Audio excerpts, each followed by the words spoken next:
We'll have the two teams for that. That's something.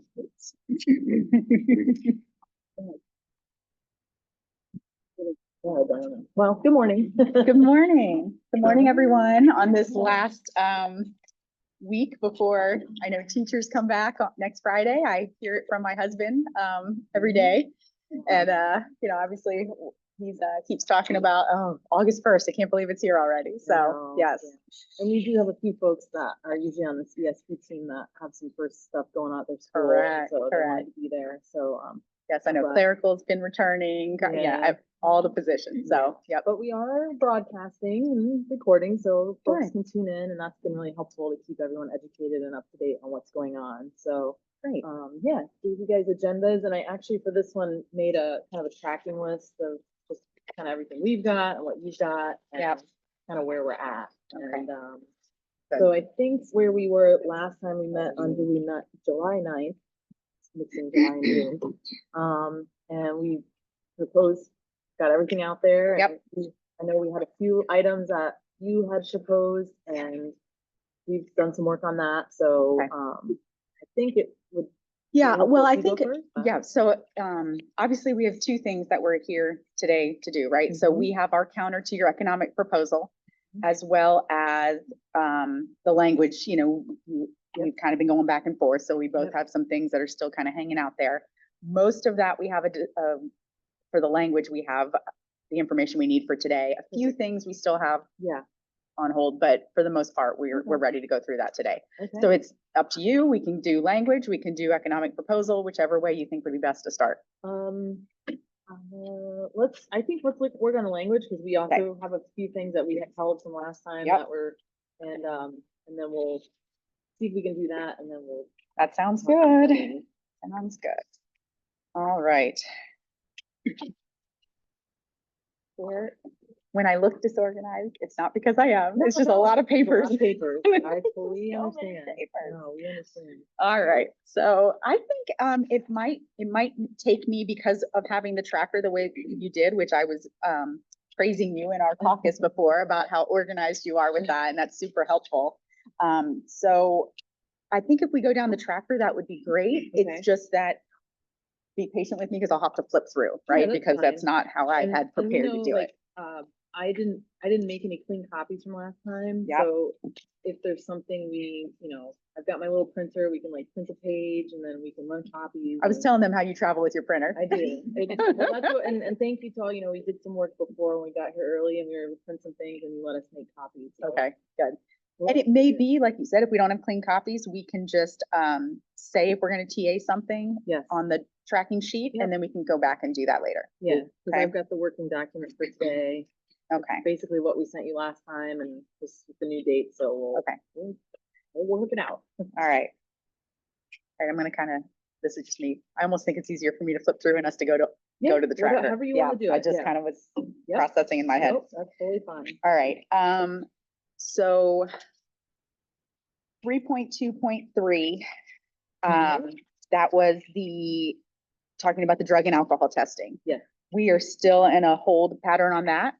So is that number 7 on the tracker? Am I looking at this right? Yeah. All right, Yes, 3.2. I just put yeah, the whole thing which there. is fine. Yeah, I just wanna, Hold all on. right.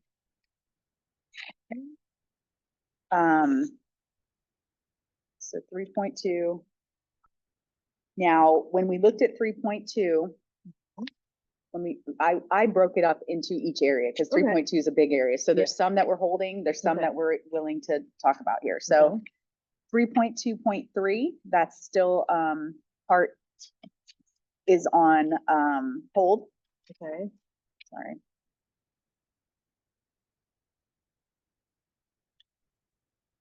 Yeah. 3.2.5, we're not comfortable putting that in the contract there. So that's a no from us. How about, I'm just gonna go back, 3.2.2. I missed that one. It was just about all administrators and training annually. We are TA on that. That is correct. Now, what we are counter, 3.2.3. go back to 3.2.2. Yes.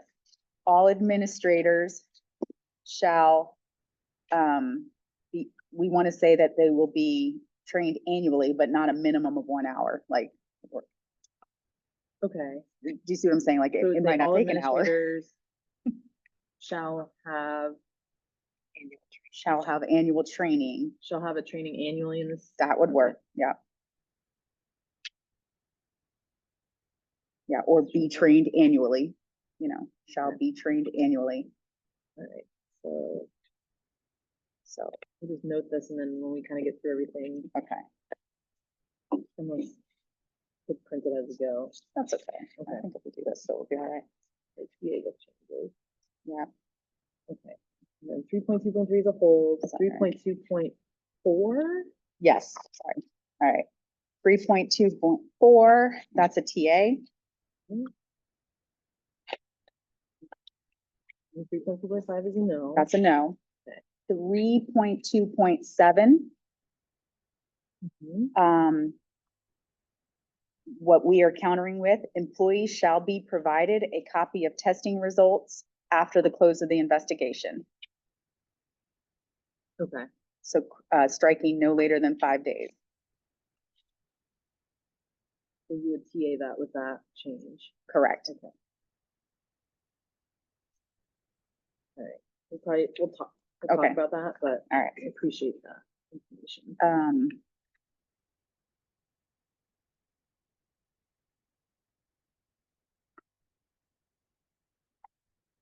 You said this too.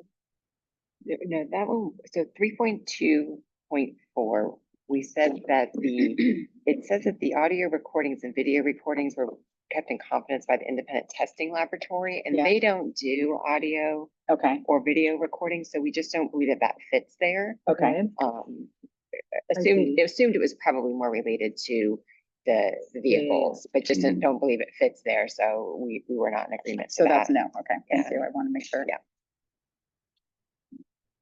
No.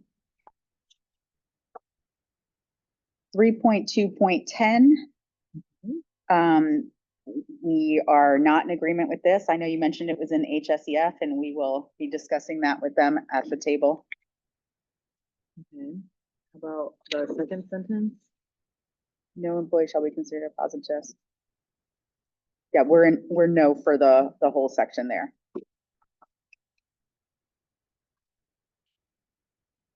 3.2.11.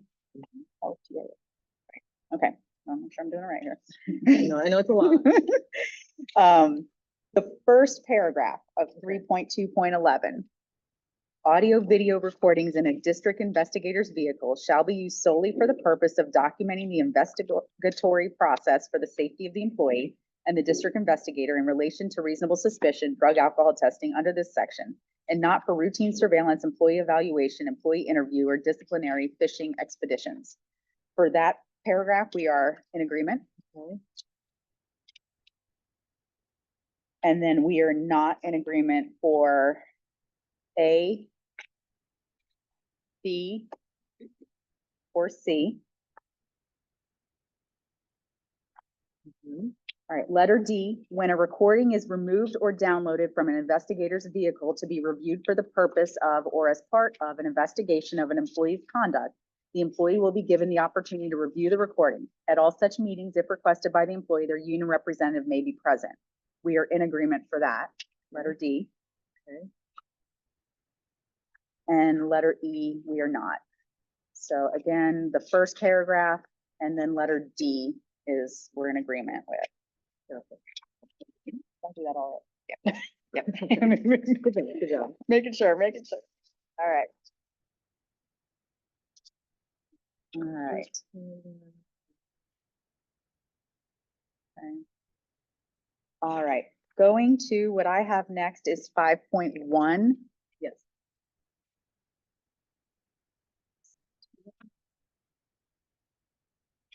All right.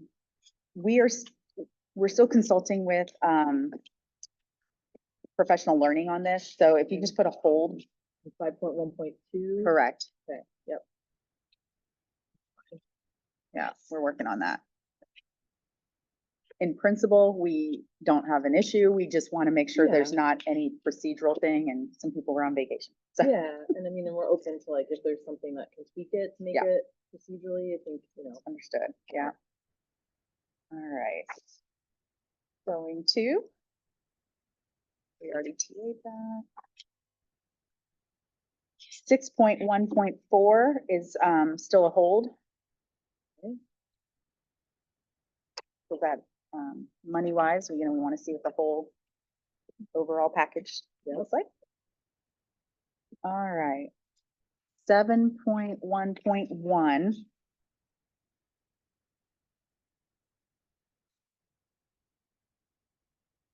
If you can put hold on that, I want to work on that okay. one thing that.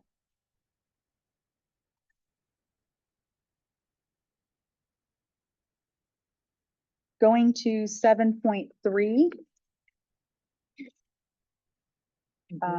We are a no on that, and we want to just hold what our current practice is. So that'd be 7.3, 3.1, and 3.2. Correct.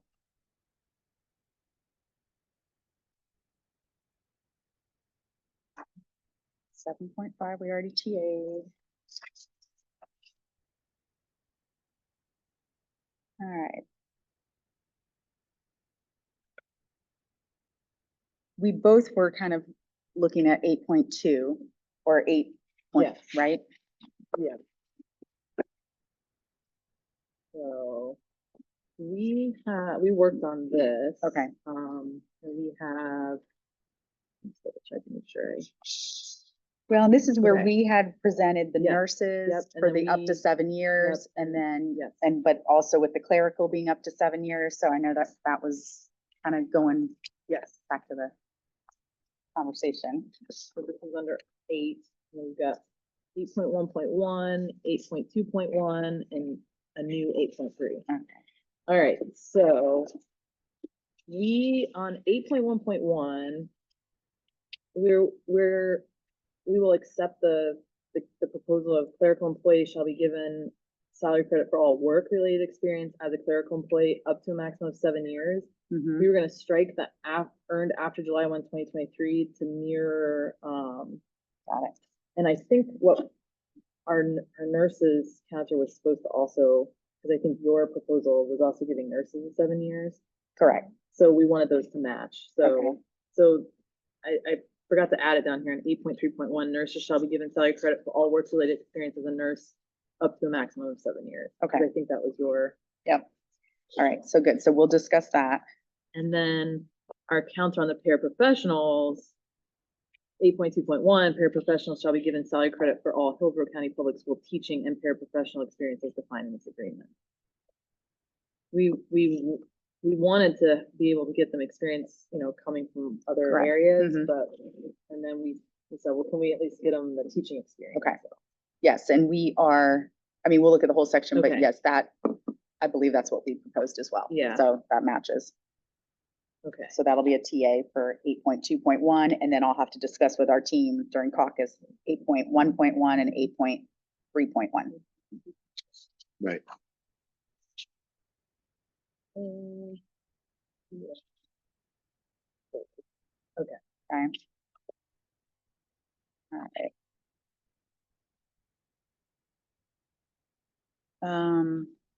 Hold on. I think we're on 9.1.2 and 0.3. Yeah. Oh, got it. Yeah, that was where we had trying to define all those holidays, and then our counter was, can we at least define Labor Day? Yes, so less than 12-month ESP shall be paid for 6 holidays to include Labor Day, was your proposal. We are in agreement with that. Okay.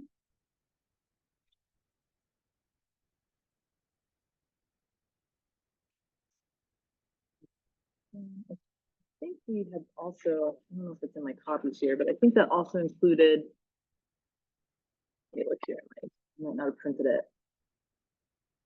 9.1.3.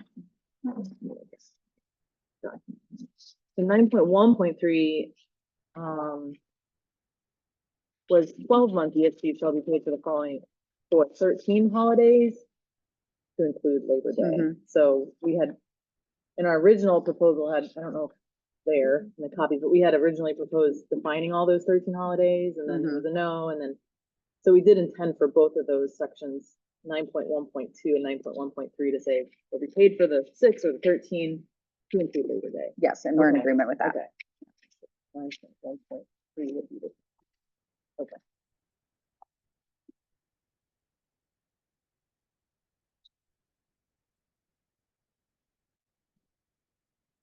All right, 9.2.11.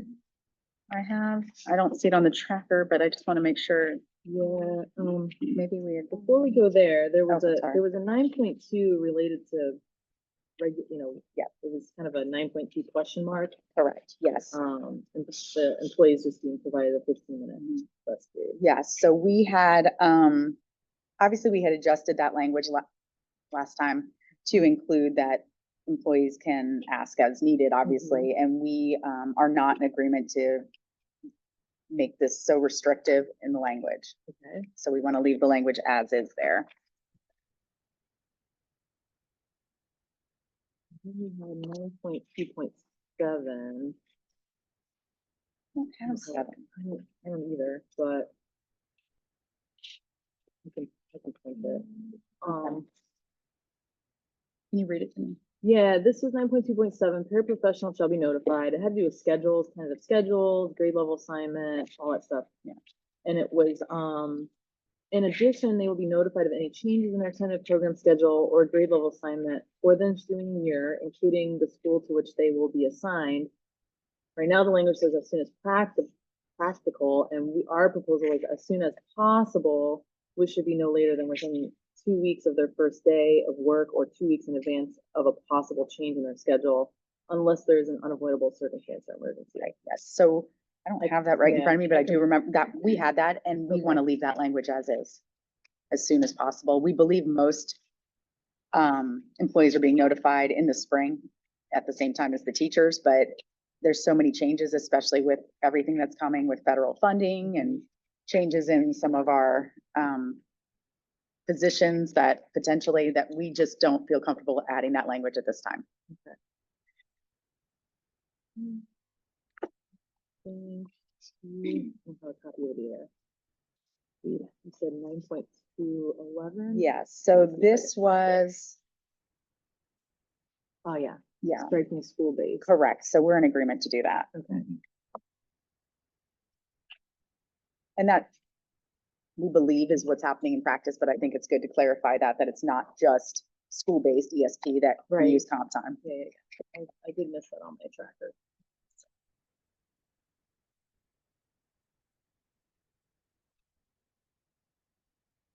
And then 9.12. We had We TA, did that, correct? okay, Yep. sorry. No, we're good. It's on there. Okay. The next why I one don't have it in my I packet. have is 11.3.1. Yep. Okay. It's working better than I thought. Oh, yeah. Okay. I'm sure it's painful for everybody else. But Well, that's why I made this. 'Cause, like, we gotta get down to like, okay, now we're All right. All right. ready. So 11.3.1, we have a counter. Okay. So the current language says, obviously ESP shall be evaluated according to the current approved evaluation instrument, Appendix D. We're good with that for clericals and paras. This shall be the exclusive form used for all performance evaluations. All right, now, we're in agreement if we change some of the days and numbers. So we would like to look at returning ESP employees shall be reminded, maybe we have a typo there, and provided the criteria and procedure to be used during pre-planning, but no later than September 30th. Right now, the annual training requirements are due September 30th, so we think that's a good, especially if we include it in the annual training requirements. Right. Then newly hired ESP employees shall be informed of the criteria and procedure to be used. We'd like to put within 60 calendar days of their start date and prior to written assessment. 30 days just goes really fast. Understood. So that is our counter. Okay. We'll talk about that. Okay.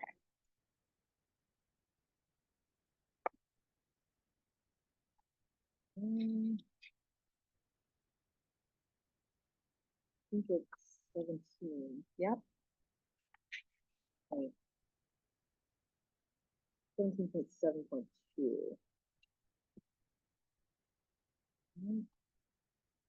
Yeah, that's not a tracker. I think we had proposed. Wait, hold on. I know you had a 17, you had 17.2.3, job abandonment. Yeah, no, not there yet. So Okay. What are you looking at? What do you got? I'm looking at 17.7. Okay. And I'm not, 17.7.2, separation of section Okay. is what I have in, Yeah, it was just a, let me find it in my document. I don't think I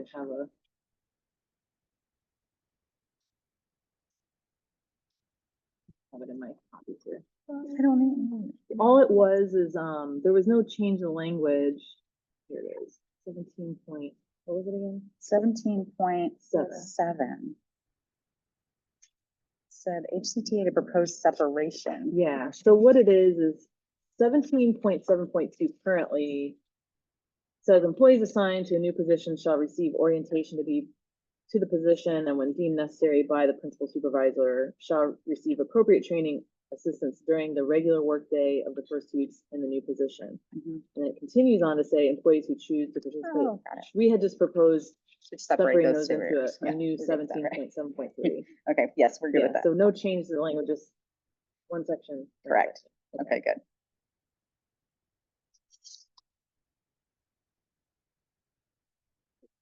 You make notes, right? All right. Yeah. Then we're at 17.2.3. I have on the back of that page. Yeah. No, it's kind of out of, I think that might have been what the job abandonment. yes, it is. 2.3. Yes. Yeah. Okay. We have to give an account for it. Yes, so we would like to counter. Instead of each case will be reviewed with CTA before termination is determined, we would like to counter HCTA will be notified of all those terminated. And we feel that if there was a situation where it shouldn't have been a termination, the language already allows for the fact that they would be reinstated if they were incapacitated and all the things that it says. Where it says, it is understood that an exception to this provision shall be made for a documented incapacitation resulting from an illness, accident, or other verifiable documented circumstance, which made such notification impossible. So we just want to make sure that there's no barriers in the process when people really just abandon the position. So instead of, in the second sentence where it says each case will be reviewed with CTA before termination is determined, we are countering with HCTA will be notified of all those terminated.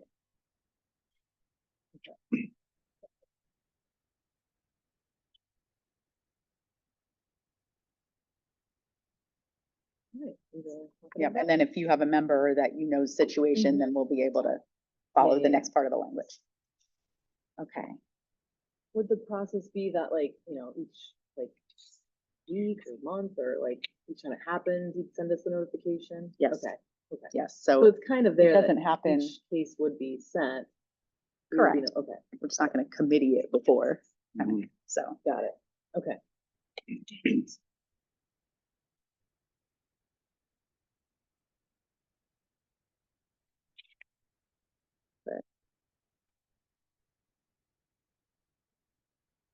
Mhm.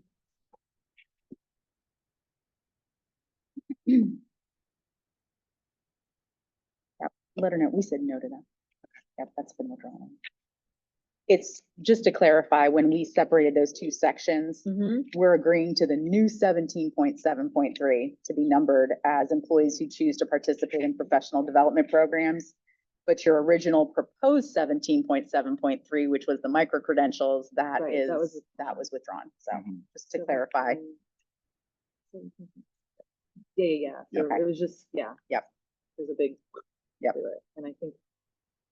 You had withdrawn it on Yeah, here, but 17.7. just because now there's two 17.7.3s, just so we can No, we clarify. had a discussion about that. I know Kelly has already reached out to us to try to set up that committee, and we were Perfect. talking about it yesterday to get our groups together, so That'll be that great. is all understood.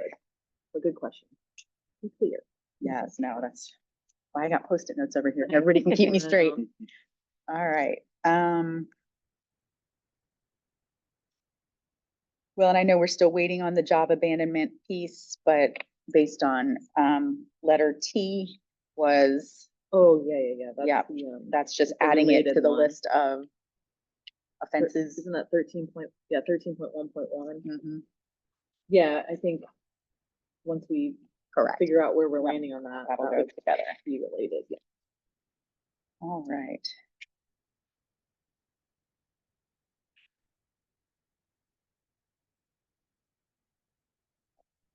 Okay. Where are we now? 17.16? 16.1 educational leave, I think.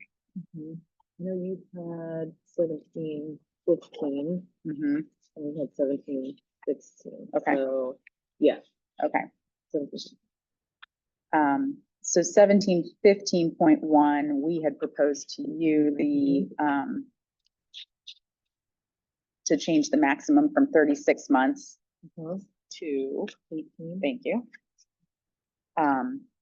So what we had asked for some data on that, to look at the last, I forget now, I think it might be on the Like agenda. 3 years. Yeah, the Okay. last 3 years, to see kind of like how many people are in this Okay. situation, to kind of understand, and then we could come up with a counter, or. you Got know, it. Looking at that, you've Yep. got 36 months, you propose 18, so. And Kelly and her team have been working on that, so, So as that soon one's as we get, still- so that's still on hold. Then going down to, 17.16.1. Yes. Okay, good. All right, we have a, counter to this. Okay. So the current language we can see there in black, I'm not gonna reread it. Yep. You were proposing that an ESP employee may request 12-month extension for an educational leave with providing evidence of plan to complete a bachelor education subject area.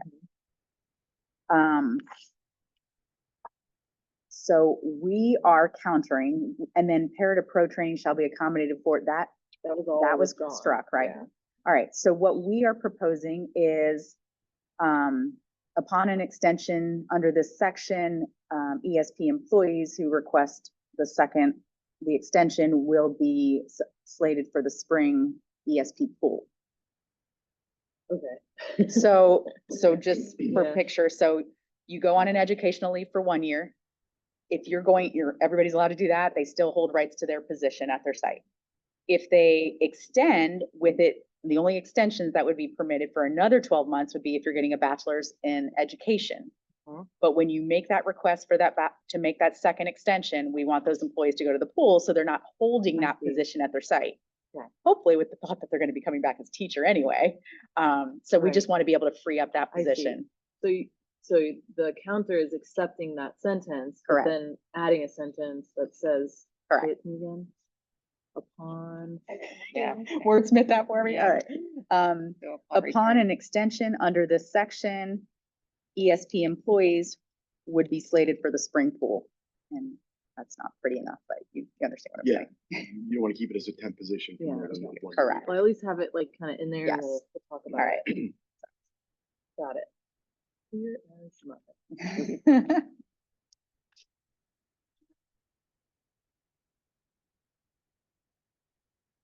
Next, All I have right. 18.2.2. Yes, okay, so your proposal was ESP employees' attendance at each school's annual open house and then, and/or student parent engagement events is voluntary.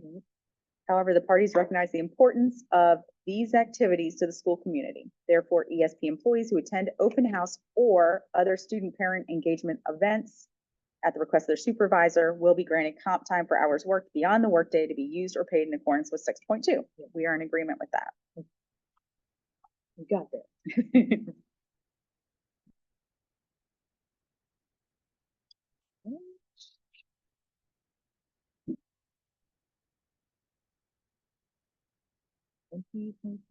Yes. Yeah. Okay, so, we are not in agreement to add the blue language, Mhm. and we think it's actually counter to what the current language is. Because it currently says, school-based clerical ESP shall not be solely responsible for monitoring students who have been sent to the office for disciplinary reasons, period. Mhm. So if that is happening, that is a violation of the contract, and therefore it should be addressed at that site. Because if it says you're not to be solely responsible, and then if the language that was proposed is to say, and monitoring of these students shall not be excessive, you're not supposed to do it at all. So, Okay. so now Okay. solely responsible for monitoring students Mhm. who have been sent to the office for disciplinary reasons. That's what the language says currently.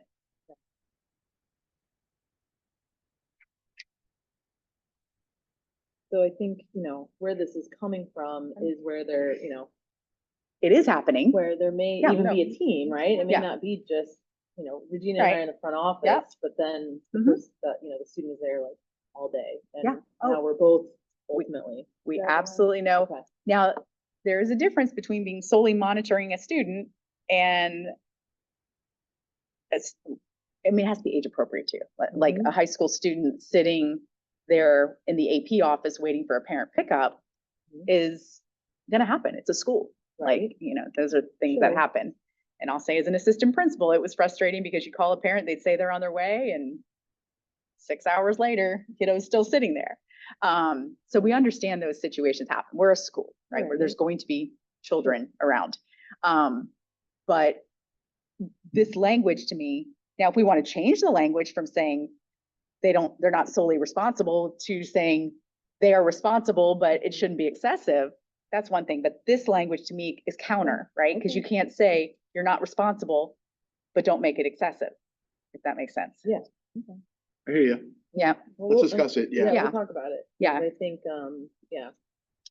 kind of one or the other. Yeah, I think maybe we want to clarify what's the problem that we're trying to solve. Yeah, So we'll talk with our team. okay. And we understand what the problem is and Yeah. we want to solve for it too. We just Right. feel like this proposed language is kind of counter. You Mhm. can't say you're not responsible, but then Right. it can't be excessive. Well, you're either not responsible or you are. Okay. Now, if we want to say students, school-based clerical monitoring students shall not be excessive, that's a different proposal, Yeah, right? So, it does sound like that's what's happening is sure. clerical staff are doing it because of, Yes. lack of whoever Sure. is there to do whatever needs to be Yes. done.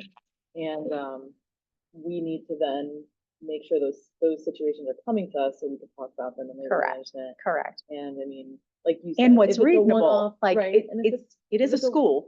Right, and if it's a one-off, like you're saying at dismissal, with pre-planning and back to school, right? I remember it was, that first week is crazy with the buses and the people stick around and help, or a student misses or something goes wrong.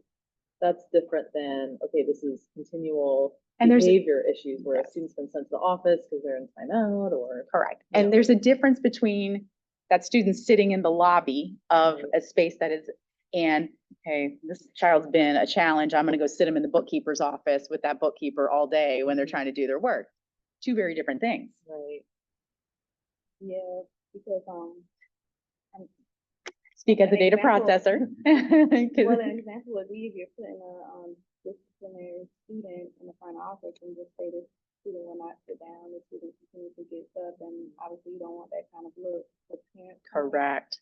Then that student would be sent to an office, but then whoever office that student goes to, now they gotta, probably keep getting up and closing their door, or, Yeah. making sure that the student doesn't elope and things like that, and then it's impeding on their work, Oh, because now I'd absolutely. rather be focused on making sure the student is, Correct. in another place or We or want to anywhere. protect employees because like you said, that like a clerical employee should not be, that's why it says this, you should not be Exactly. responsible for a behavior student that is about Right. to elope, right? And then you're responsible, you feel responsible for that. So I think this language is probably put in there to protect that, employees yeah, from kind of. that.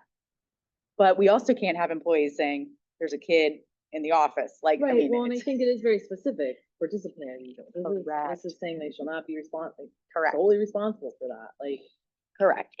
So and I, I think I just want to be clear too, that, every staff person who's on site, whether a student is in your office for disciplinary reasons or other, and something happens, everybody's responsible Sure. for, and takes that seriously to be on the lookout and support things Correct. as needed. And like you said, students in the office waiting for a parent, or they've been sick in the Correct. nurses and they need to kind of step out Correct. on that kind of thing is different, but this is the disciplinary issues, because I remember that, Yeah. little person was sent to the front because they, couldn't do all their Correct. things, and now, the front office is now No. dealing with the same thing I was dealing with. agreed, So, agreed. So Okay, we understand the basis for it and we want to, if there's a way Yeah. to remedy that. I mean, I actually think the current language is stronger than what's being proposed, because the current Yeah. language says you're not to be responsible for monitoring. okay. Thanks for that discussion, and we'll Okay. definitely talk about All right. that. 24.5, Mhm. we're on hold with that. Okay. Mm, And that's that entire section. I think that's it.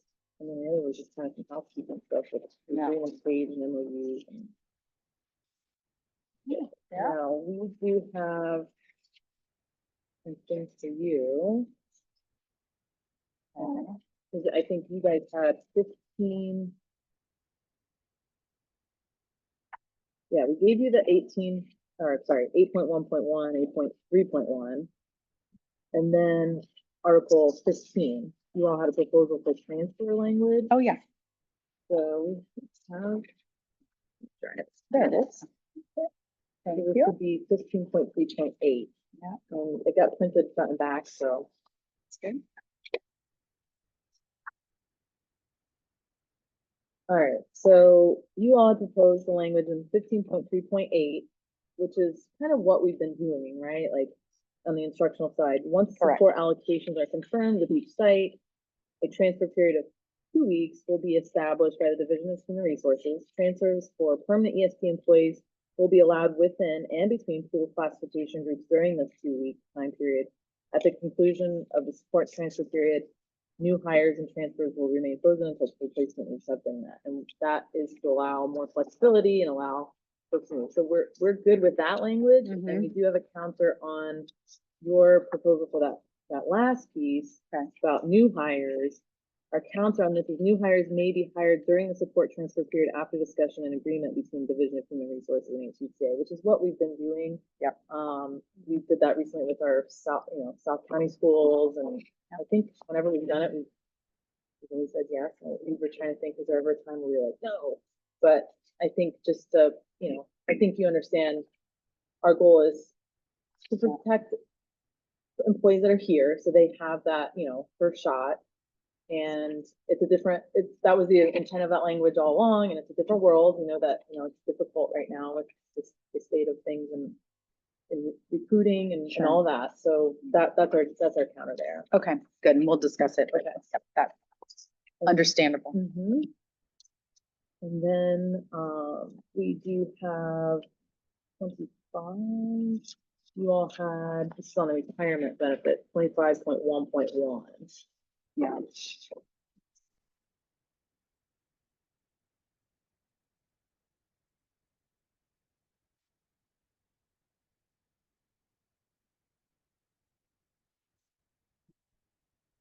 And we just had some clarifying questions here. All right, so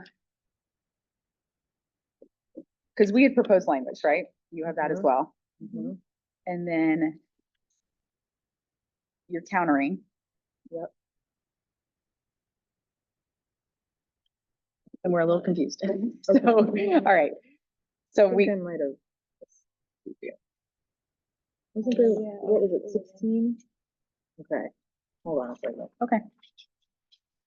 What was the one that we talked about?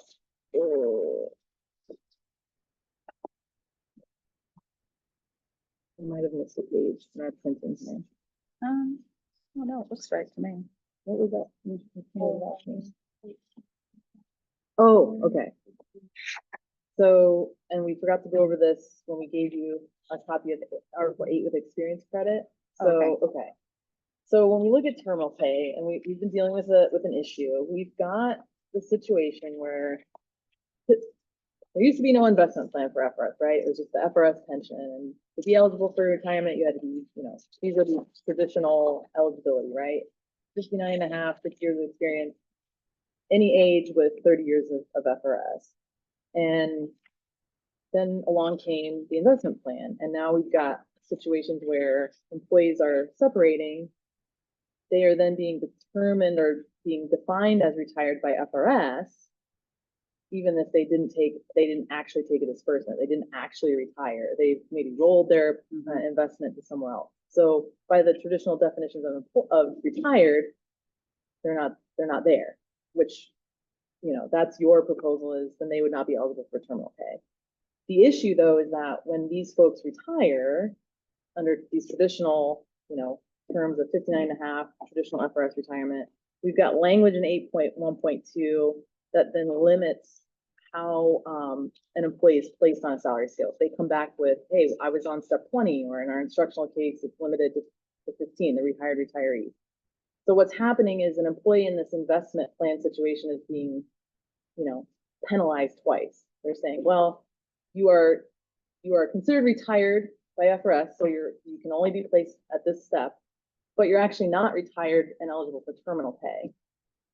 They're still able to access leave that they've accrued, but it becomes a conflict. So what we've done here is our counter on 25.1.1 is to say, for the purposes of terminal pay, employee must meet any one of the following requirements. Employee who is no younger than age 59 and a half with at least 6 years of FRS service, an employee who has 30 years of FRS service at any age, an employee who's considered retired according, I don't think that was listed 17.3.7, but it would be according to FRS, because 17.3.7 was what we proposed for the instructional side. Okay. So I think where we're at, and what we proposed in 8.1.2 is saying for the an ESP retirees rehired after the required time has elapsed for the purposes of FRS shall be placed on the position's appropriate pay grade on a level equal to the level number at the employee's time of retirement. You haven't passed that across. It yet, is, have it actually is. And we were striking, but in no case greater than level 16. I passed it to you today it's in the On which experience line? credit with cleral. Wow. Yeah, I forgot to No, that's talk about it. okay. Oh, here it is. 8.1.2. Got it. So we've got to solve for this employee that's being hit twice. So what is the solution? Is it they're granted their years of experience and they can't get terminal pay, or we're limiting where people are placed based on retirement definition, and then you're also eligible for terminal pay. So got it. That's kind of where we're at. So they're both there on the table as far as, So you're kind of right, saying, ideally what we want is both, right? I mean, that is the benefit to the employee, is that, hey, you've retired from our district, you sat out, you come back, and we give all your years of experience. That's why we proposed it for the instructional. But again, for the purposes of terminal pay, if they're being defined as retired, then we should get terminal pay. So that's our rationale for where these are. that helps explain that to us. Yeah. So, okay, so we'll discuss that during our caucus. Okay. And I think there's one other. I think that's it. According to my, the MOU. We had proposed the home purchase assistance kind of as it's a goal, not as like, hey, we're agreeing to it's going to be done, but as a legislative goal that the superintendent would just recommend.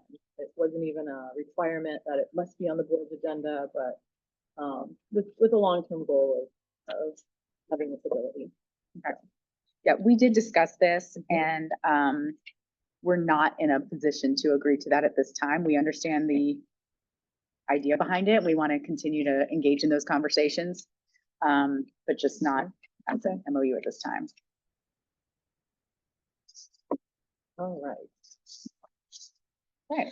And then, like I said, I think everything else is just housekeeping as far as the cover. I think we did the cover page, but just the board, full board updates, bargaining team, you know, table of contents, any page changes, and then just the MOU maintenance.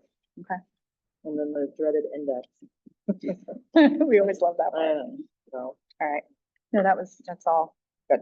All right. So first year. do we want to keep pushing through, or do we need a break? Because we are prepared to also pass across our counter for the economic proposal. Okay, I say just keep going. I You guys agree. good still? And then we can caucus and have like, you know, try to, Time to, what I'll do is we'll try to go through and print out the stuff that we're ready to TA on, and then anything that's counters will come back, and then maybe we can work on, you know, what Yeah. we've got for compensation. all right, that would be great. All right. So,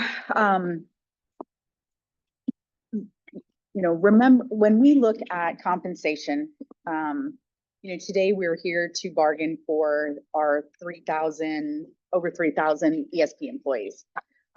We obviously need to look at the whole district, right? Because we have almost, you know, 24,000 employees, and we have to look at what we have in the budget and how we can distribute that fairly and meet the goals that we have, what we can do based on what the funding is for the year.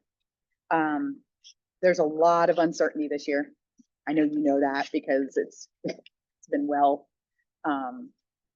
communicated, whether it's through FEA, through the newspapers, through the press, all those good things, but it's reality of where we are right now. So we do have our first public hearing on the budget next week. So we've been working really hard to try to get that more clarity around that.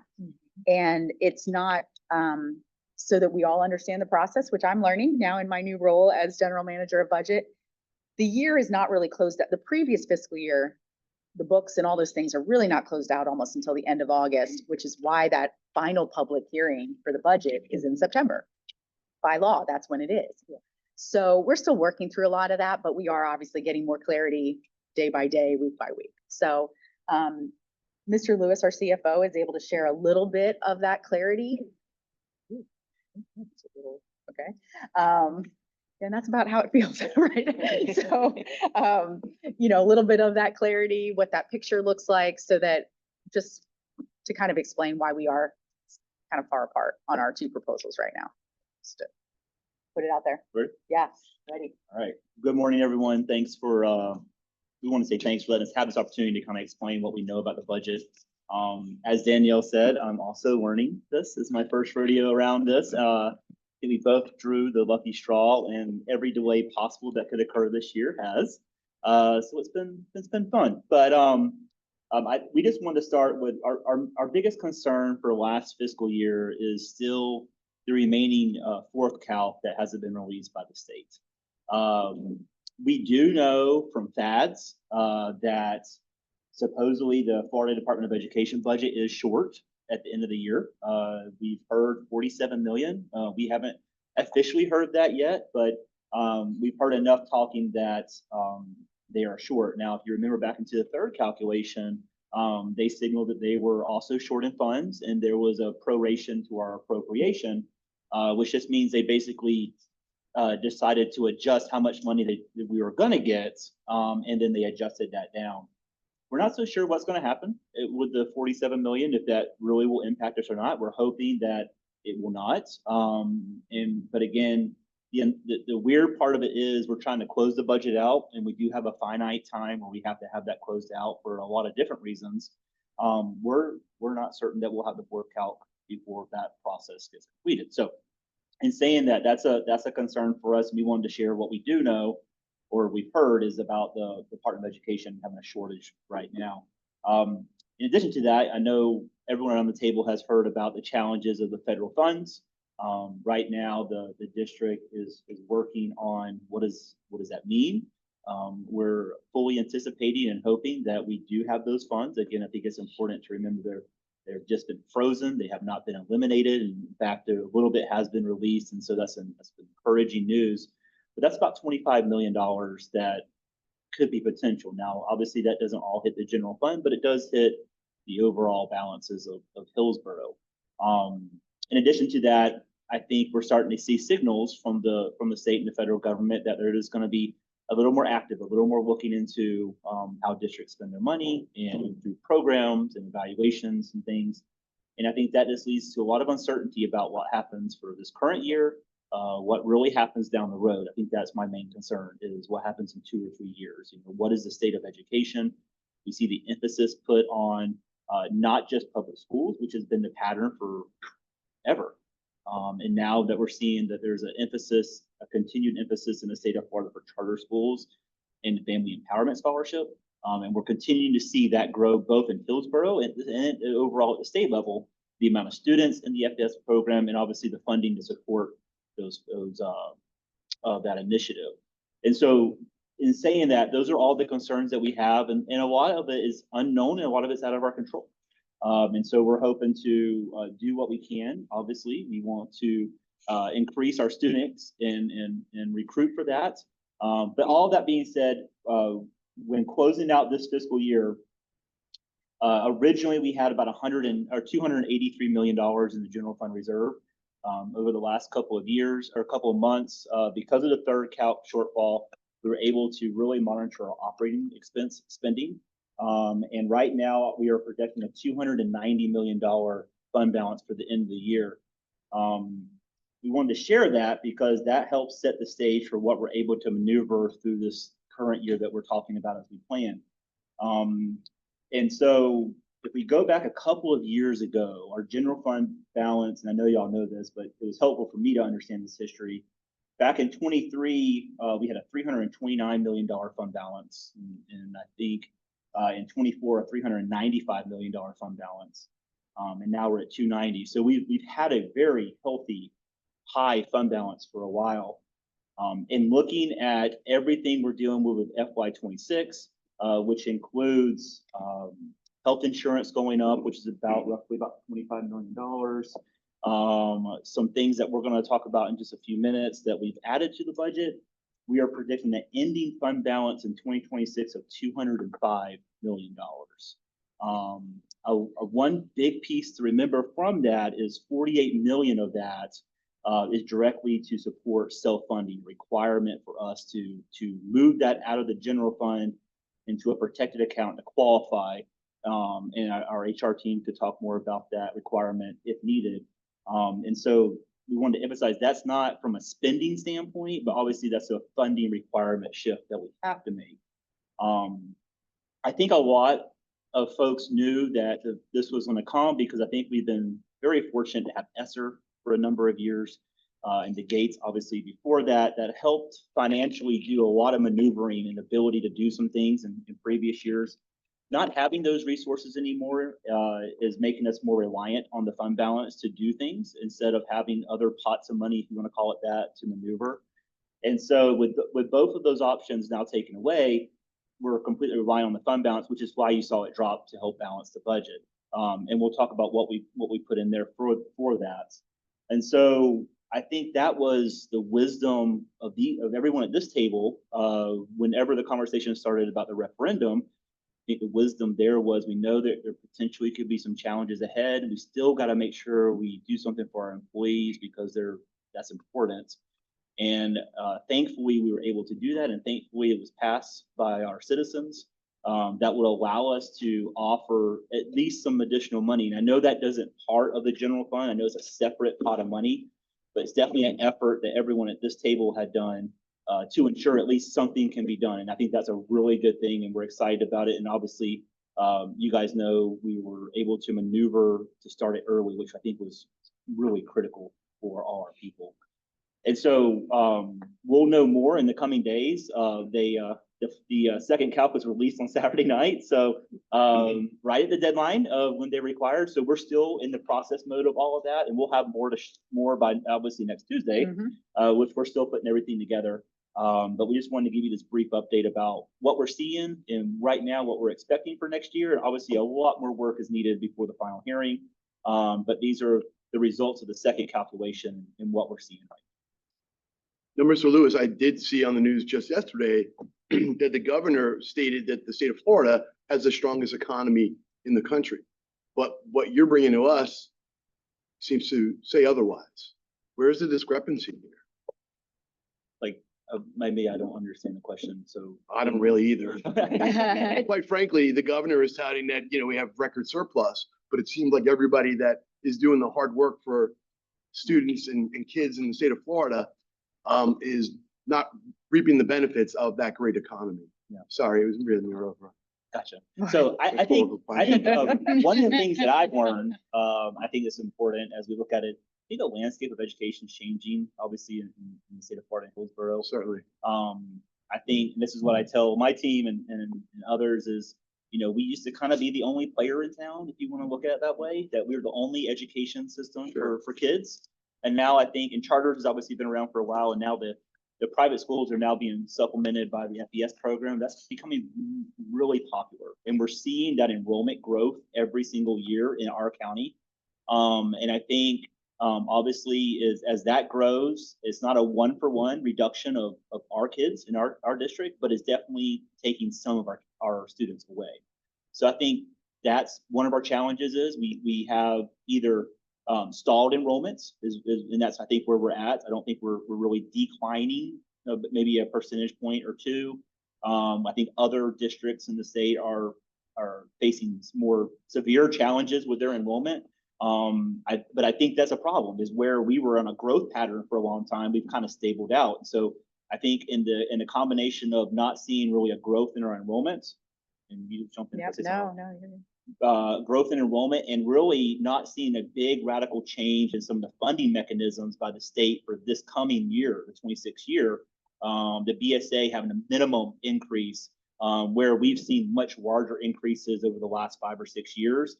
I think we took advantage of that. We're able to do a lot more for all kind of things, programs, people, everything that we did. Those minimum returns are a challenge. I think also from an expense standpoint, one of our biggest challenges is we saw a giant increase in our health insurance. And right now we haven't looked toward FY27 to figure out how we'll deal with the second half of that increase. But for this year, it was roughly about 25 million. So that doesn't help, right? And so I think you have all of these combinations happening where we wish we had more funding, we wish we had more students, and those are things that we need to take seriously and try to figure out how to overcome or better. But that's kind of where, and I think that's where the economy might be growing. Hillsborough is definitely growing. I think if we any of us drive around Hillsborough, it's everywhere, right? But I think in years past, we could directly result that in that there was going to be growth in our schools, because that's kind of the mechanism that worked. I think now we can assume that if we see all these new housing developments and all these people moving to Hillsborough, that is going to directly have a one-for-one impact on Hillsborough County Public Schools. And I think that's the challenge for us. And so as I'm learning more, I think we'll have a better understanding of all that. And that's the analysis that our team is building right now. But I think that's kind of where we're at. Now, thankfully, we had a very large fund balance and able to maneuver. And so, but we don't know what the future holds. So that helps. Well, I think it comes down to that, the surplus in the state budget is being kind of gathered and hoarded on the backs of those that are doing the great work for kids. That's what I believe. But your answer might have been a little bit more nuanced. Yeah. Thank you. It's probably a lot we don't know. Yep. All right. So with that, so we wanted to pass across our economic proposal. I think everybody on our side already has it, so I probably made way too many copies, but that's great. And I just did it front back. So that.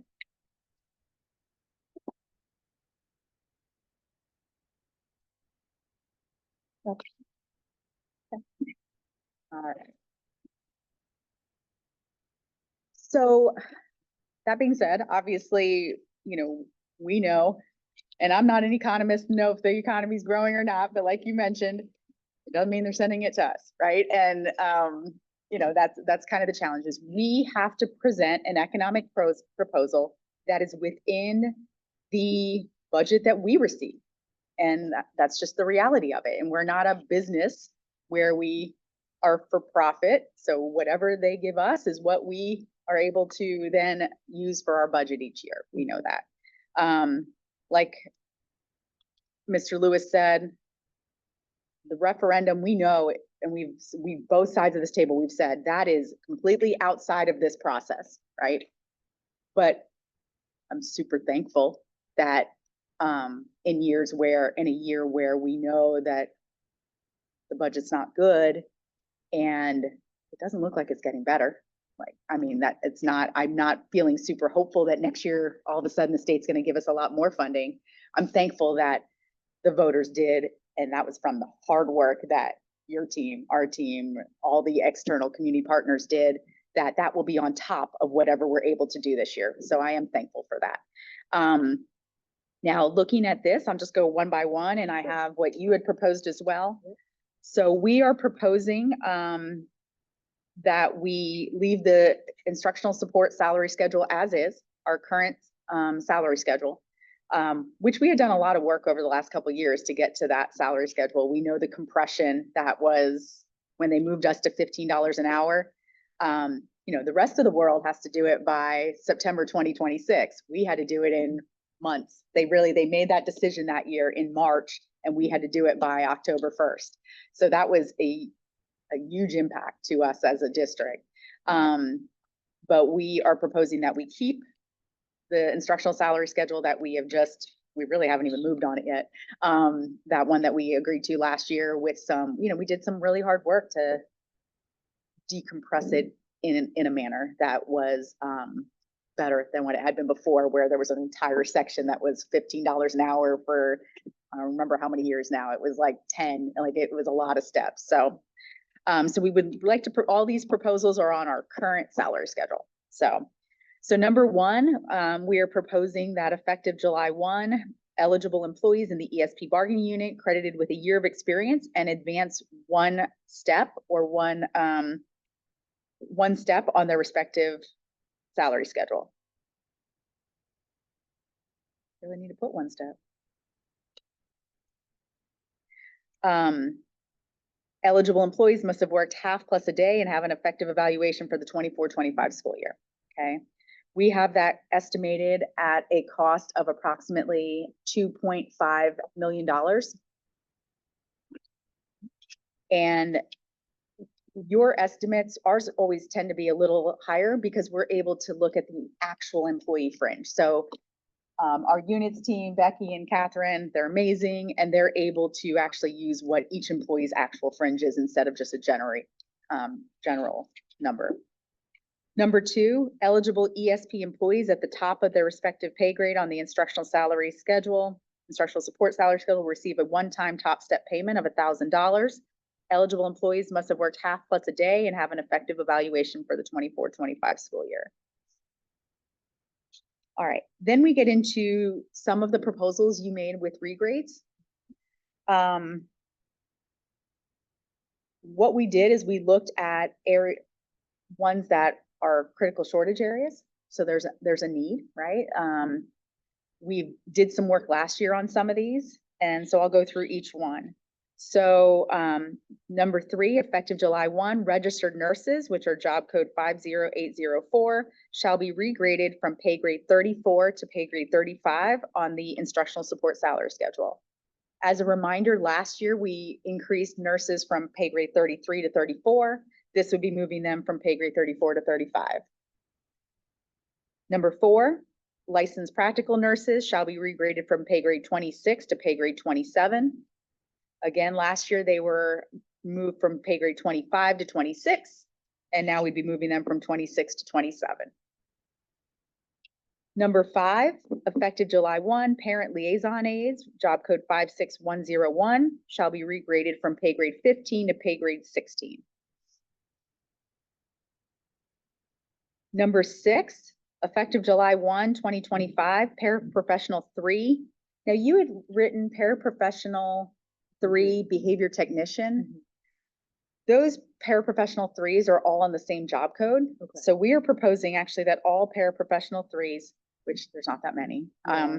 shall be regraded from pay grade 20 to pay grade 21 on the instructional support salary schedule. So that would be paraprofessional threes that are behavior technicians, as well as paraprofessional 3 ESE. Okay.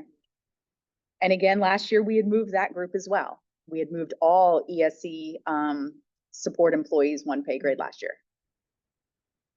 All right, number 7, effective July 1, Head Start aides, job code 56404 shall be regraded from pay grade 15 to pay grade 16 on the instructional support salary schedule.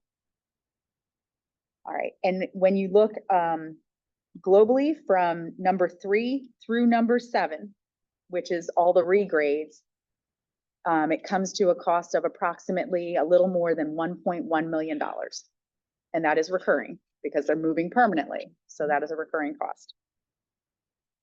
And then we know the board will pay the cost of fingerprint monitoring fees as, and some of you may know this, some of you may have already been called in to have your fingerprints redone, but we are moving to, not by choice, but by statutory, we have to move to ACA, which is, it's an increased cost. So the fingerprint monitoring fees that we've done in these past years, it's different now. So that is an increased cost now. It could be potentially in the future, like years down the road, not, because if someone was fingerprinted in another district and comes to us, we can use those fingerprints now through the ACA system. But right now we're needing to do, you know, a third of our workforce each year. So it's a lot. The board agrees to pay the full cost of an employee-only health insurance premium. We know, like we've mentioned, the increase in that cost, which it was already expensive, but the increase in that cost for this year is 25 million. Because remember, with insurance, the new insurance doesn't kick in until January 1. So the full cost for the following year, assuming all things stayed the same, which we all know with insurance, not going to stay the same, but that would be a $50 million impact on the budget for a full year. And what was the cost of number 2? Number 2, oh, I don't have. We'll pull that for you. We have it. Okay. Yep, that's for, oh, that would be great. Thank you. Thank you. 111. Thank you, Catherine. I didn't have it in my notes. So in that, we also wanted to point out that we feel in the challenges of the year that we have, we're not in a position to add additional supplements to the salary schedule. I know you had proposed a few additional supplements, including advanced degree supplements for our support employees, and we're not in a position to do that this year. And then I also wanted to point out, because this is a number we had been talking about previously, the comp last year, we obviously agreed at the table that the comp time, anything earned after July 1, 2024, thank you, would be paid out at the end of the year. We were uncertain what that cost would be, and some of the requests are still coming in. There was a deadline, but up to at this point, that comp time payout for this year has been $350,000, and we still have some trickling in. And that was up from last year, because last year we weren't paying out ESP. We were only paying out HSEF. Last year it was only $50,000. So that is an impact to the budget for that there, which was a positive thing. That was a positive thing, that we know that employees should be paid for the overtime and the comp time work that they do. So that is obviously an increased expense that we So that were 350 uncertain. covers the HSEF employees as well. It does. It does. So, I mean, my guess, you know, we didn't drill it down. Yeah. Or if you assume that the previous year was them only and they were 50,000, then I would guess approximately 300,000 is in, and it makes sense. It makes sense. Because of the need, you know, obviously comp time, your employees are directly with student, right? So when there's a safety need and there's a need like that, that's being done, where our HSEF employees, a lot of times their overtime is paid differently. They were being paid overtime for if they had to come in for an event and things like that. So it's more planned out. Okay. any questions that you have based on what we have presented today? Yeah. Okay, So I know you mentioned we covered all the regrading. We had proposed the office network computer specialist, Oh, and yeah. assistant teacher, thank you. AA. Okay, nope, And they okay. were very, like, there's just a handful of people in those positions. And I know you framed it as like critical shortage, but those two job codes, just wondering about. Okay, those I folks. can give you some rationale behind, Sure. because like you said, yes, the financial impact is not great, but at the same time, we have to look at it globally for the whole system, because when you're doing pay grades, there is a, like, I hate to say, but like, I don't know how, like, you move up, right? Like certain Right. positions have higher requirements, and therefore that's where they have to work within the whole scope. So the assistant teacher AA, that one, there was approximately, you had asked for assistant teacher AA Head Start. Mhm. There's only a handful, I think there's 6. Yeah. However, that job code, assistant teacher AA, there are 63. And those employees are currently on pay grade, and it's mostly our assistant teachers, AA, that are ISS. They're working in ISS, credit recovery. There's some tech resource assistant teachers, and a lot of them are at the secondary level, middle school and high school. So those 63 employees, currently assistant teacher AA is pay grade 20. You were proposing to move it to pay grade 21. We also have position assistant teacher BD, bachelor degree, that's pay grade 22.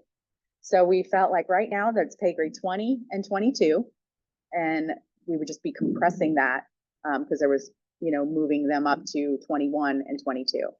Also, in those positions, just for clarification, because everyone may not know this, we don't, I like that. Yeah. No, you're good.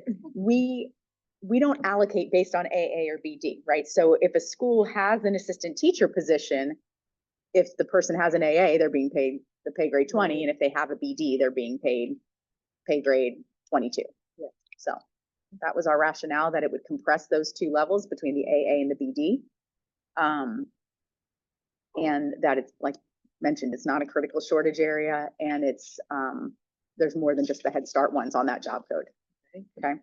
Then the off-network specialist, I believe there's 7 in the district. So again, not a critical shortage area. 5 of them, I believe, are in the technology department. 2 of them are in the charter office. Really, I'm going to throw it back to you. I know you're asking for a reason. Why was that one brought to us as one that we feel is not graded appropriately or that needs an increase? For that one, I believe it's the 5 of them. They are the ones that support the district when it comes to FTE and grades. They are the ones that oversee oversee the data processes. And so, and they cover about 50 schools for each person. Okay. And so, that was the reasoning on that, trying to get them a regrade, because they are the ones that are getting all of the experiences with all of the technology changes and having to support, back up, and then probably go in place at different schools to actually get that information in so that the district gets the funding that they need. Okay. All right. That helps explain a little, because we always look, what's the rationale, right? Yeah, We know everybody needs to, sure. we would love to be able to compensate everybody more, Right. right? But there has to be a reason. So that helps explain that reason to us. Okay. Yeah. I think definitely with all the technology changes and challenges over the last, just in my time here, that makes sense why that group would say, hey, Okay. the level has, increased on what we're doing. So. Okay. The other question we had was, we had proposed a bilingual interpreter translation service supplement, as well as some certification registration license renewals, which we know we compensate instructional staff on some of their licensure, some of our groups there. And when we cost it out, $60 every 2 years, $135 every 2 years, they were still pretty low. So just wondering about those and the rationale of not covering those this year. Yeah. Again, it's just that we looked at it globally, what we can fit into the budget for this year. And some of those are unknown costs. Some of them are known costs. And we didn't include that this year.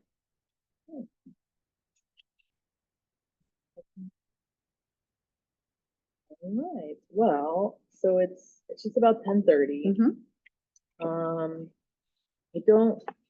I know we'll need some time to go through like some of the language proposals Yeah. and then give me some time to kind of like get them cleaned up and maybe print some, and then we can run some copies for TAing on the ones. I think Yep. we're close on others.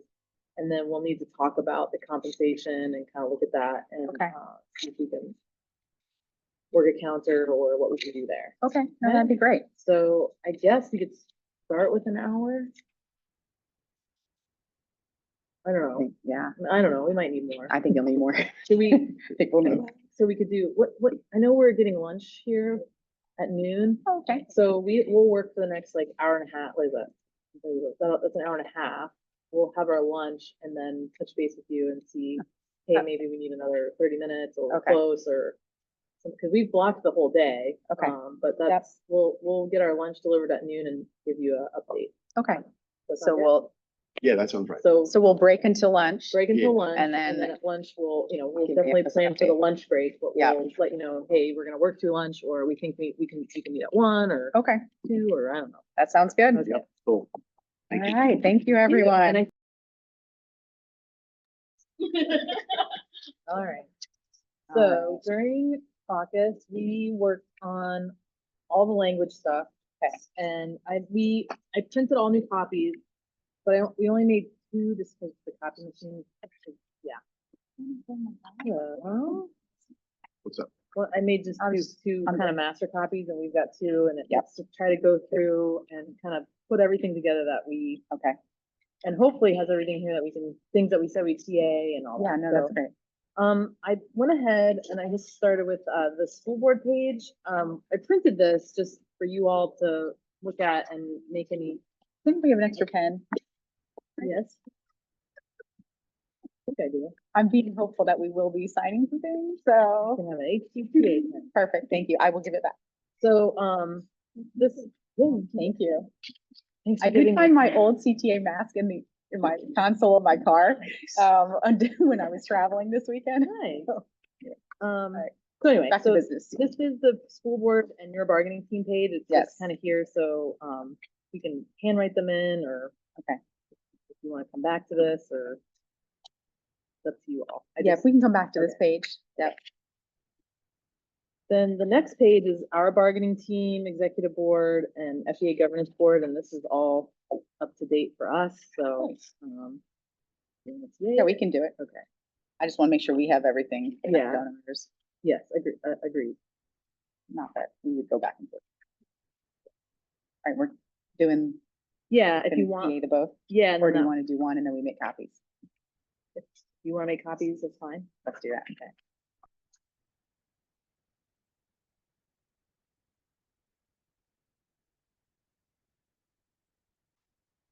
And then this, oh, well, I'm getting ahead of myself, but the next is our HCTA staff page. Okay, Yep, should be all correct.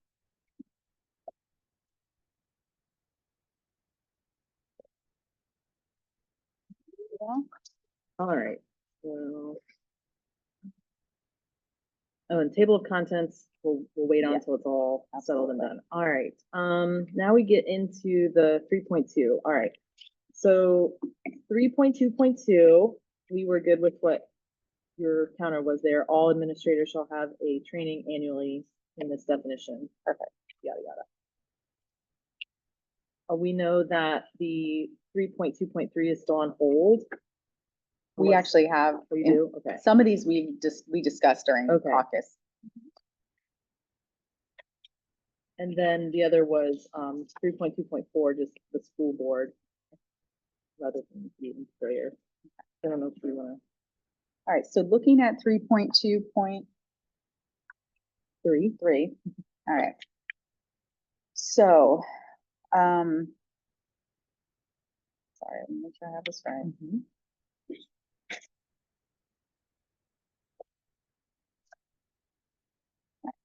So it's another kind of. Did we already tell you what we have? I think we did. We talked about the ones that we. Yeah, but it looks like the wrong one. Wait, I thought we had said okay to A and D. That's on the next page. Okay, But that's this why I was is- a little bit confused. We're on All page right. 12 still. Got it. Sorry, well, the copy I made for you. This is 3.2.3. Got it. You had told us, Yes, this is dealing with, we've talked about this, that we've raised concern about this indefinite drug testing and alcohol Yes. testing when the Department of Education doesn't hold to that standard. got it. So our proposal here was that, the executive officer of professional standards may require an employee to submit to drug and alcohol testing under any of the following circumstances. A is a new A, but it's like lettering, but that's Right. what's already there, where a reasonable suspicion of the use of or impairment by illegal substances and or alcohol exists, the following procedure shall be followed. I think that part needed the following procedures would have to be moved below. Yep. So the new B we were proposing was at any time within a maximum of 36 calendar months after an employee has been counseled or otherwise disciplined because of a problem with alcohol or illegal drugs, has tested positive for the presence of alcohol or illegal drugs, or has completed initial rehabilitation of a problem with alcohol or illegal drugs, whichever is later. Okay. So the goal there was that, because Yeah. we think that's why testing is still happening, any of those Mhm. things, but the goal here was to say like that 36 months. Now I would, within that 36 months, if something happens, Right. everything still stands. So that little piece of the following procedures shall be followed would then be moved below all of that. Got it. So, we are not in agreement for letter B. So, but we, obviously, like we said, like we have the first sentence. Then we have A, and then we have TA'd the 3.2.4. So we would have to reword because it wouldn't be appropriate to say any of the following. That's what I'm kind of curious Mhm. where you wanted to go with Look at that. something quick. Because it's like A, if we're gonna go A and D, we're in agreement with A and D. But we're not in agreement with B, Let me see. C, and E. Let me look at something quick, because my copy's all. Did I say that correct? Okay, Yes. thank you.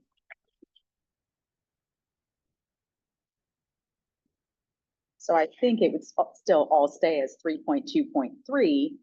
It's just that it would be A and D, which would now be A and B. And then we were already in agreement with the new 3.2.4, that was the school board will follow the federal Department of Health.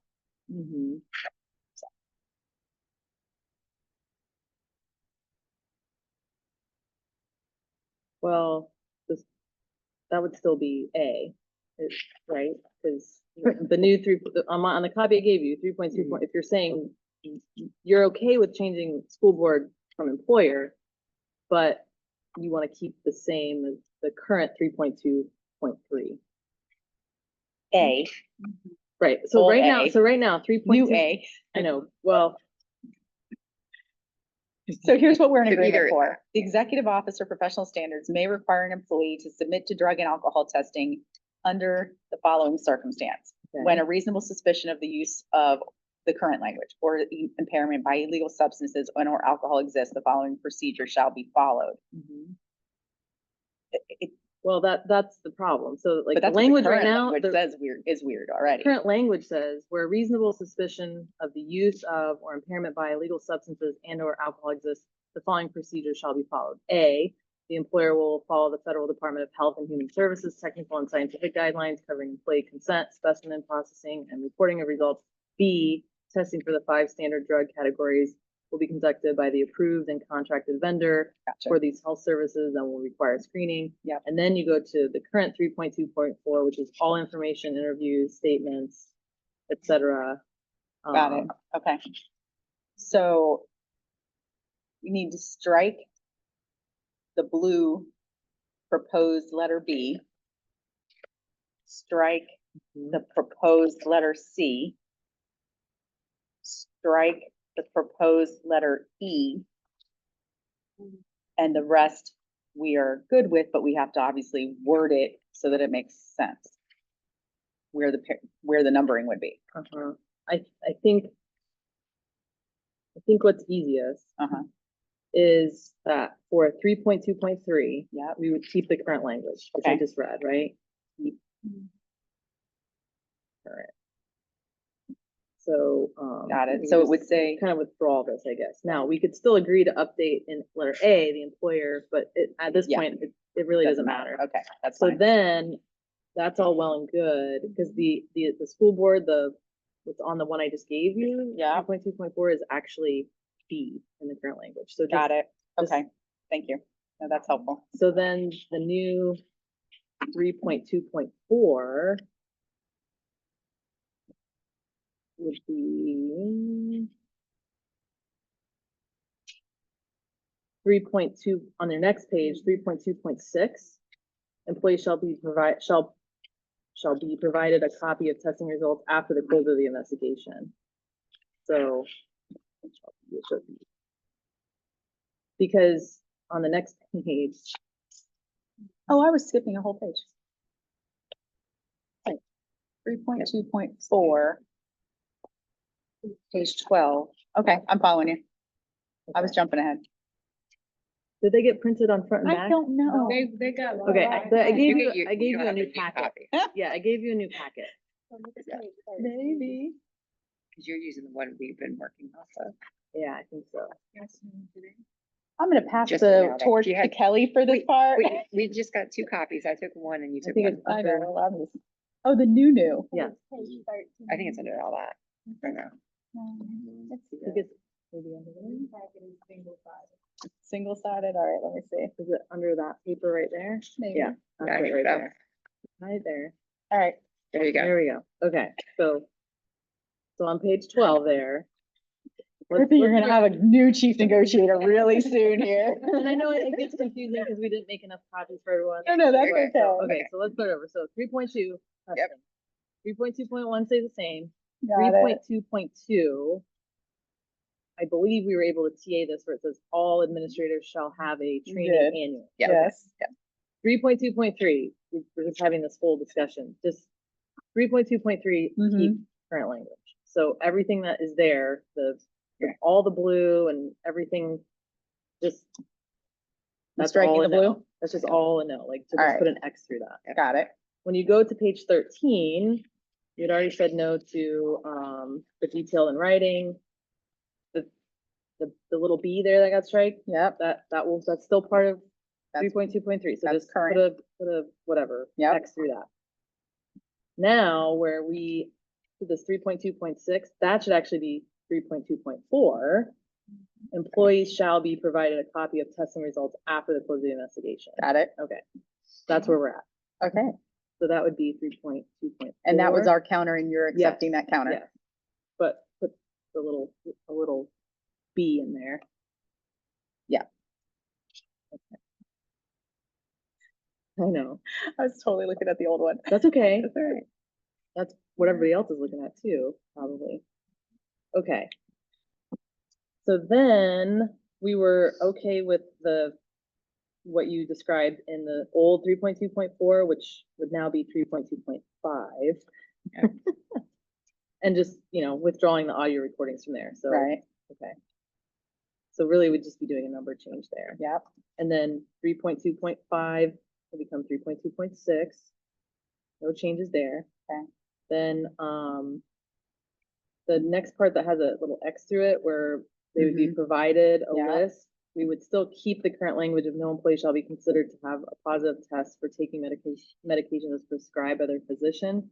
That will just become, so I'm gonna put a keep current, I'm 7. and this becomes 7. Okay.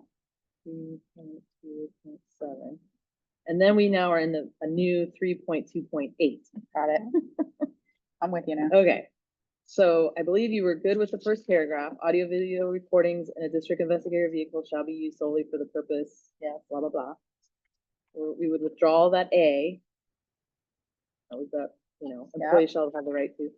And then there'd be a new A, no recording shall begin, or this is our counter to this. No recording shall begin without first notifying the employee, period. Or sorry, no recording shall begin without first notifying the employee that recording is taking place. we took out the writing and then the rest of that. We know that you weren't in agreement with that, but we took out the rest about being notified of their wine garden rights. But we wanted at minimum that in the audio or video recording in a vehicle, that at minimum, an employee would be notified. So that's a counter there. That's a counter. We would remove the C on the next page. And then I think you were good with leaving in that section that we're calling B now. When a recording is removed or downloaded from an investigative vehicle to be reviewed, part of an investigation, the employee will be doing all of that language, and then removing the E. Yes. And then 3.2.7 would be 3.2.9. Okay. Okay, so, All right, so we have a few things that we're agreeing to. okay, And then obviously the counter just on that one section. on that one section, we'll have to talk about. Kelly's keep a note of that. So that's Okay. the counter to page 13, letter A, we will need to discuss. So I don't know if you want to wait on that or if you want to TA the parts that we've just. Well, TA'd. I scribbled all over this one, but this one has one TA for 3.2.2. The rest is just all keep current. Yep.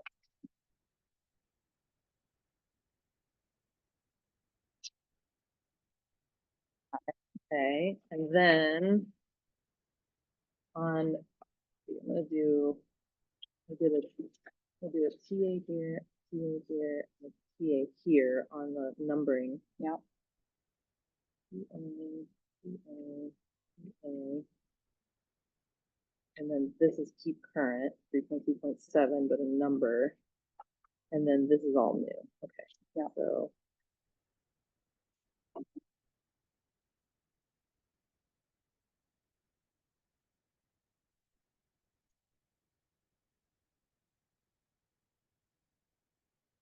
I don't know if there'll be room for you now. That's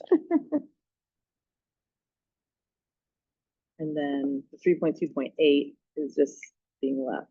And we can come back to that. yeah.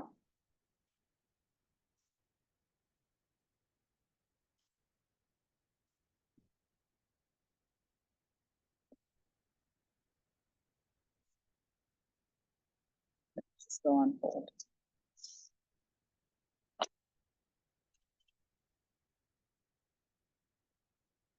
Now, on page 14, we can either TA that letter B when a recording is moved, because I think you were in agreement with that already. Yes. And then there's just a renumbering. Thank you. Now, that letter might change depending on if you agree to our A, Got it. which is recording shall be, no recording shall begin without first notifying the employee that recording is taking place. Okay. But we'll come back to that.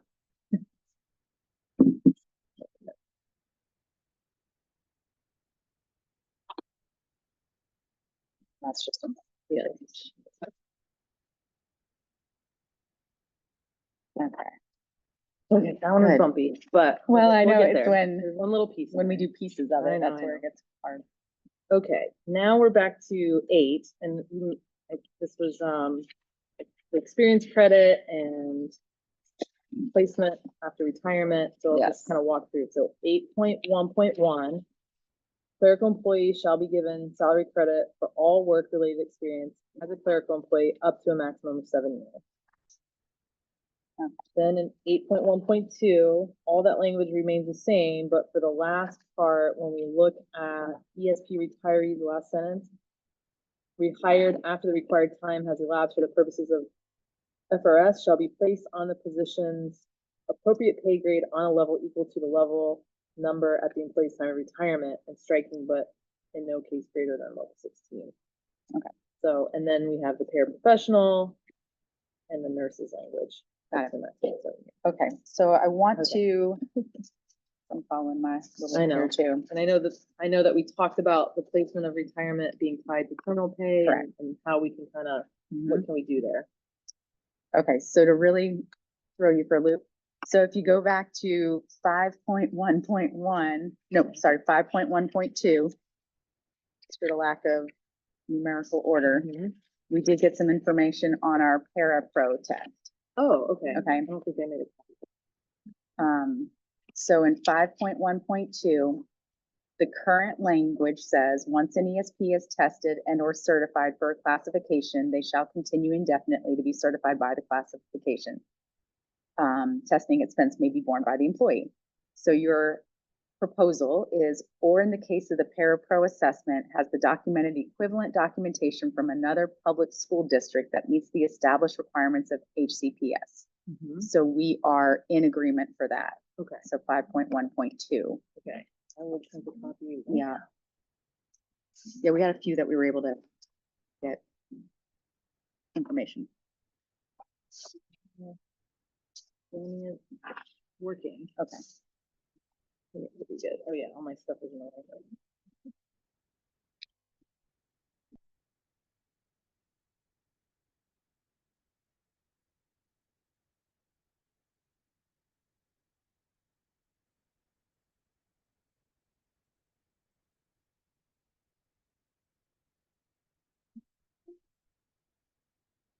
Of course it feels now.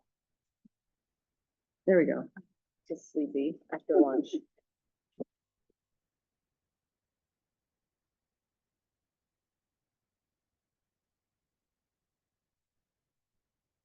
So this one we can TA 5.1.2. Yes. Okay.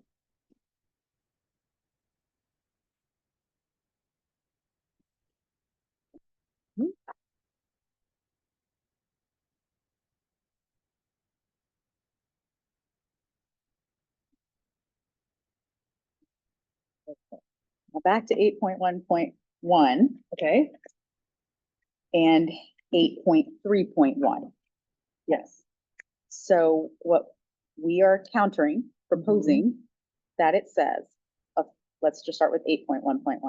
Effective July 1st, 2025, clerical employee shall be given salary credit for all work-related experience as a clerical employee up to a maximum of 7 years.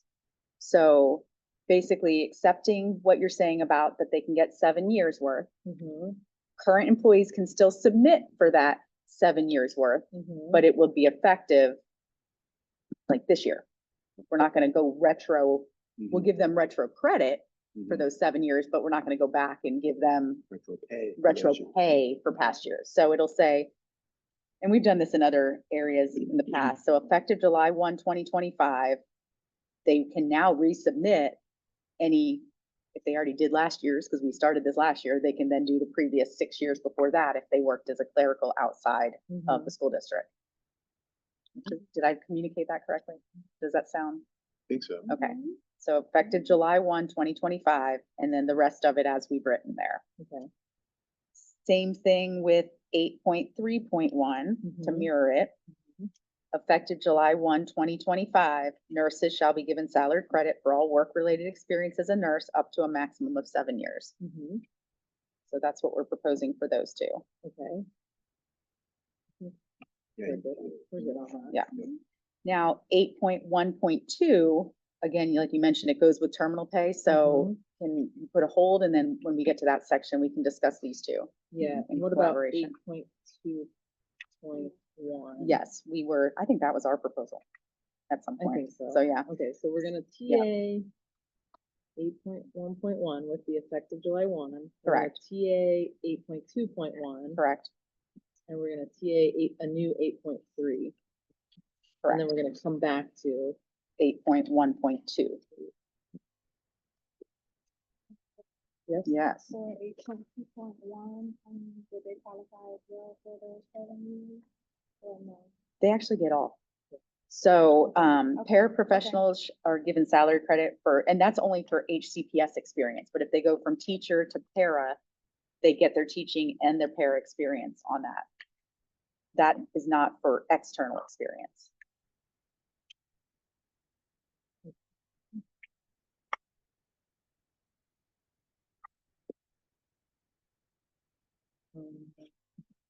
I made like little arrows, and then I have a little sticky note here of the ones we're gonna come back to, 3.2.8, 8.1.2.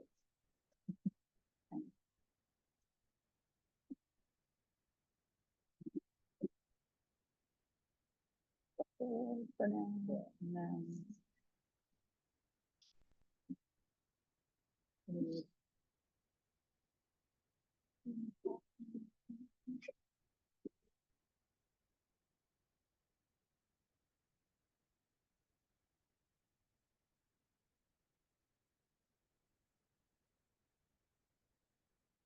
Did I do that right, Regina? This is not, she's going back to 5.1.2. 5.1.2. So Okay. I know that you clarified the 8.2.1 for all the Hillsborough County Public Schools now. So if they are coming from another school district with that para code and the 5.1.2, that still won't count as experience credit. Correct. Based on what's been presented right now, correct.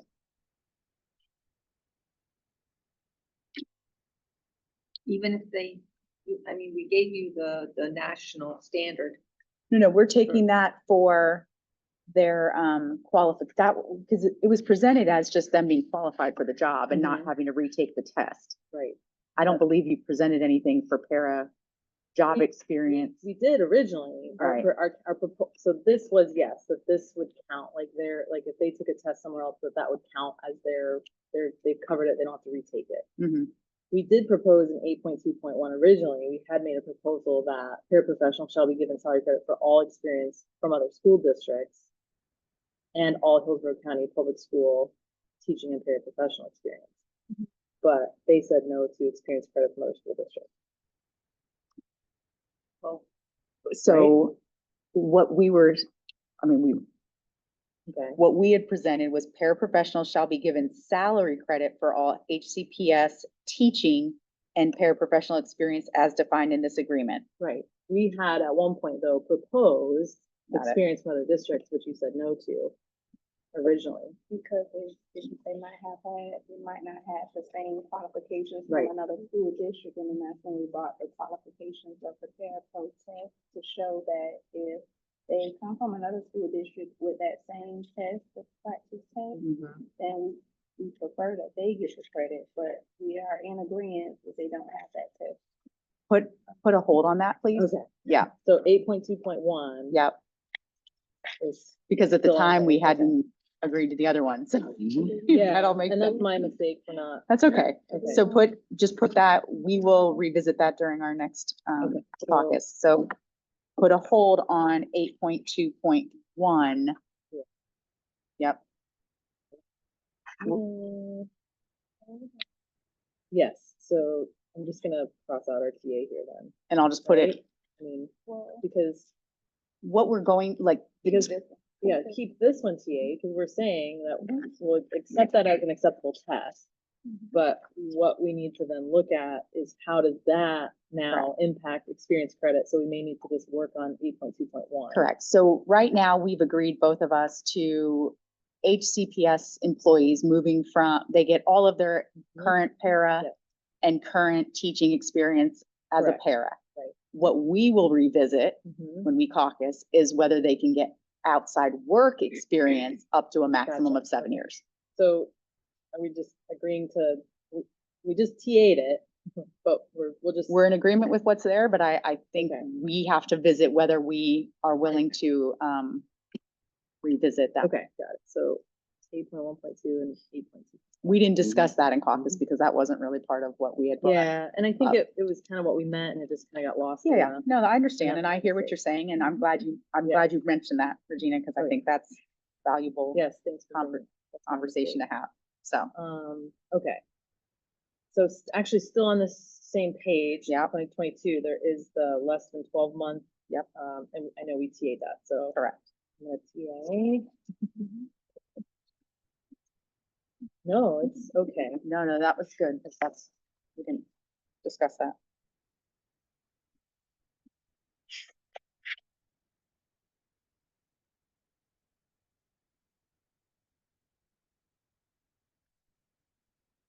Most of that, and then on the next page, I know we were gonna TA the Labor Day for 9.1.3. Correct. And I think on this page, we're still at 9.2.7 was a no. That's a right? no. Okay. You want to keep the current language there. Yeah, okay, sorry. Okay. So we'll just-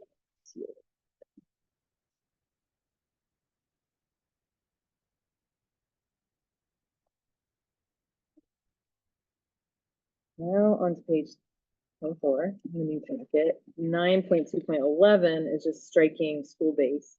Correct. And then we already TA'd 9.2.12 and. Correct.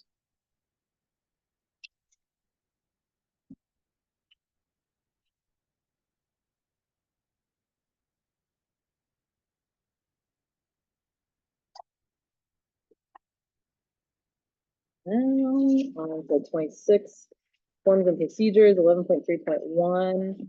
Okay, so we're good with the ESPs and the instrument in appendix B. Yeah. So we have like a partial acceptance and a partial counter. Okay. Returning ESP employees shall be reminded and provided the criteria and procedure to be used during pre-planning, but no later than September 30th. So we were good with that. Mhm. Newly hired ESP employees shall be informed of the criteria and procedure to be used within the first 45 calendar days. We had for 30, you said 60, so we're coming back with 45, the start date. And Yeah. the rationale here is that, you know, we're counting with 45 days because an employee in their probationary status should know their expectations as soon as possible. You know, 60 days is already a third of the way into their probationary period. So we would have liked to know, hey, you know right away what you're going into, Mhm. but we get 30 days, maybe too quick, but we felt 60 days was a third of the way in. So we were Okay. counting with 45 in between. We will look at that. Okay.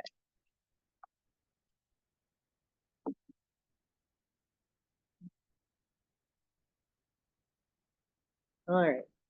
Job abandonment. So we've got the counter here. So I think the first part, we're all good. If an ESP employee fails to report for regularly assigned duty 3 consecutive days without notifying their immediate supervisor of the reason for the absence, that employee shall be determined to have abandoned their position.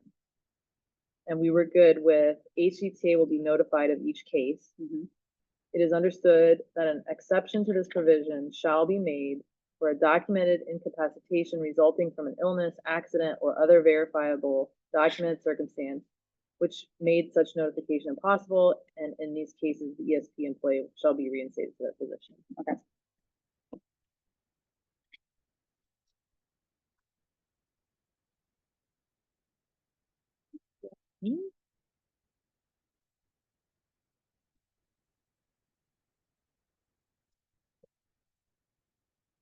And then attached to that is, I don't know, Page- 13 point. Yeah, 2.3, page 32.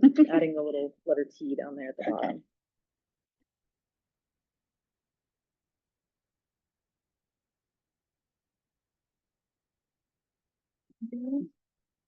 All right, 15.3.8. That in the packet? That That was our language with, This the is- transfer language, isn't it? I think this is, I must have just snuck it into mine. 'Cause I Okay. think we had given you a proposal on that. We actually were the original proposal on that about, and then you. Yeah, Okay, so in my packet Let's here, I read think where we we're gave at. it, we've gone yeah, a we couple gave it times. to you before. Okay, so we were good with the first part, right? One Yep. for core allocation. But Yep. it was that last sentence, Yep. That we wanted New just to let you hires. know. right? And we countered with new hires may be hired during the support transfer period after discussion and agreement between the Division of Human Resources and HCTA. Yeah. So, And we talked about that. We were, can I look at it yeah, visually? this is the one I made Yeah. before the break. Yep. Sorry, it wasn't in the packet. 'cause No, we- it's okay. Oh. So the We first- talked about this during So the caucus, first part of the so. language is what you proposed. Right. And then on the back is just that little piece of. Yeah. Yeah, Yeah, yep, he had said, okay, Okay. Yep, we're good on that'd be that? good. All right, I'm gonna TA the front. I'm just gonna TA the front and the back. okay. Yeah, I have that on my list.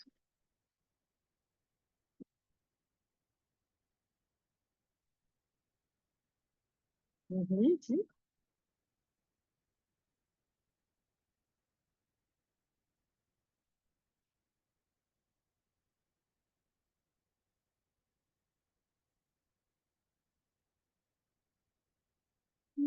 All right.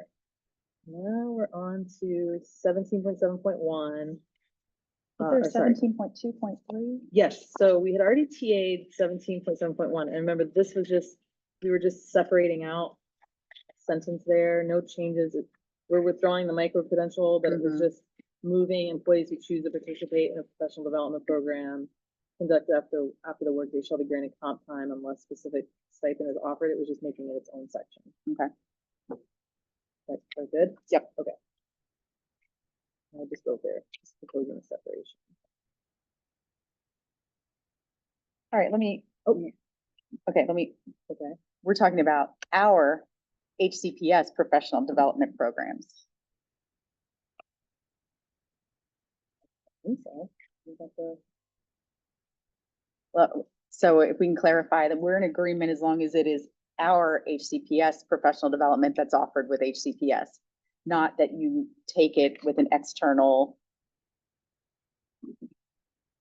Mhm. Do you see? Yeah, I don't think there was any intent. I think it was too. I just want to clarify that Yeah, because maybe I misunderstood. so let's say, for example, you do an online NEA training. That's Mhm. professional development. We're not going to give comp time for that. Right, We will, if you sign up for one of our trainings that are offered through the professional learning department, Mhm.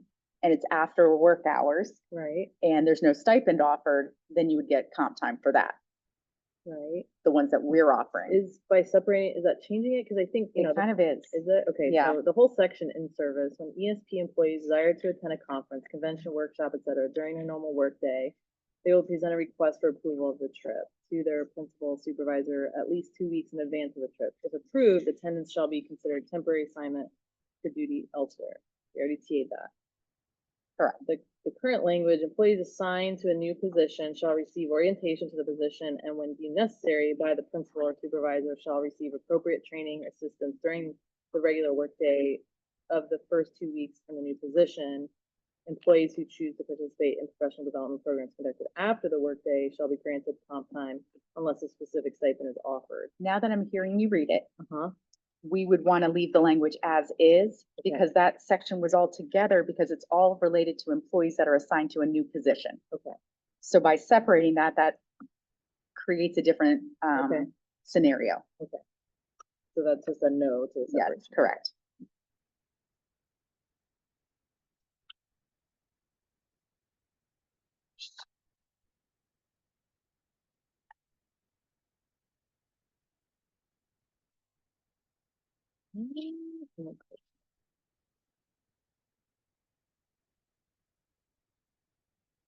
All right. Good. So I just had one question on the Mhm. 17.71. As far as like the conference, convention, and workshop during the, normal workday, Mhm.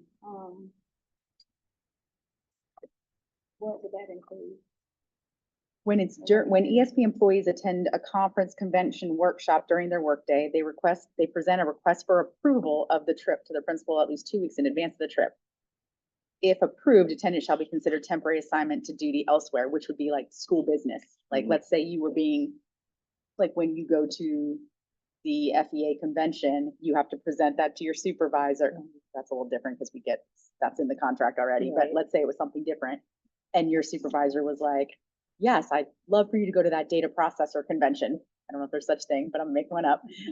So yes, please go to that data processor convention. I approve it for you to go.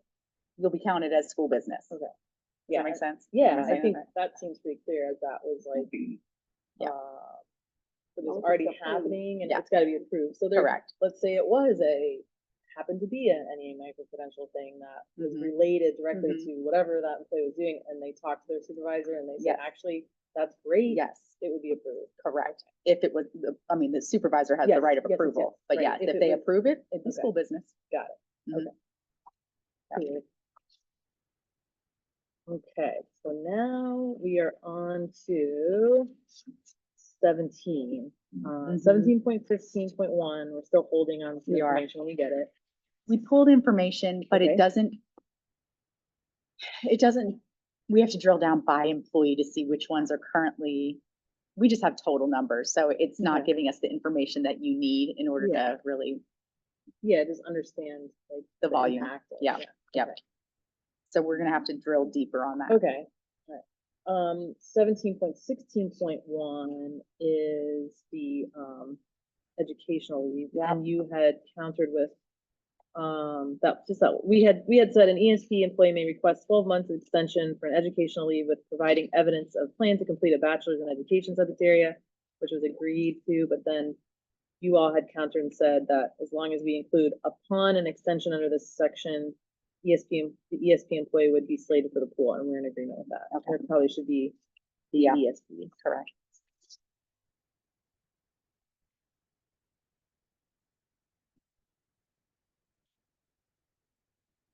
Yeah.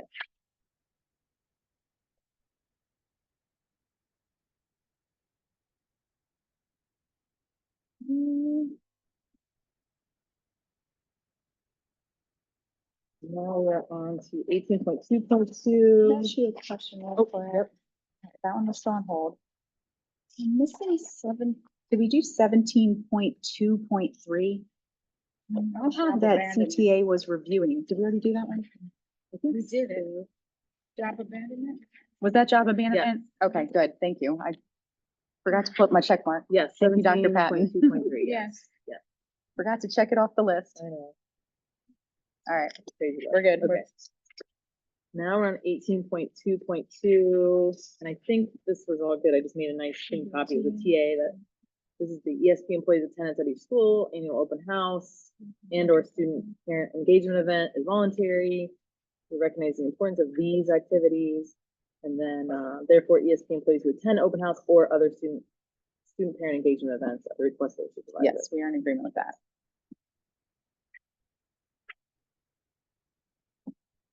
And then I think the other was, Yeah, that was just current highlighted for language, the yeah. committee.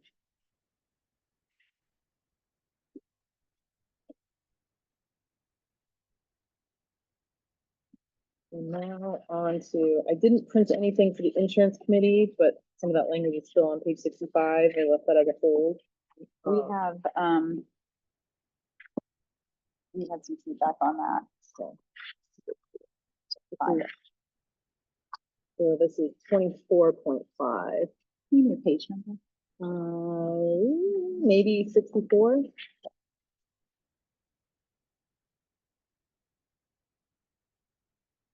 Somewhere around in there, 64, 65. Yeah.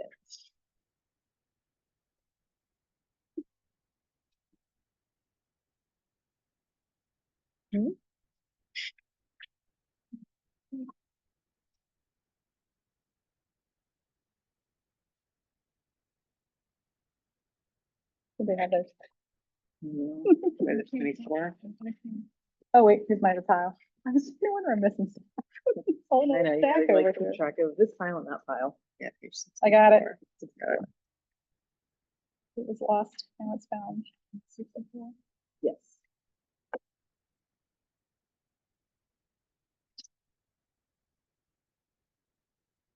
All right.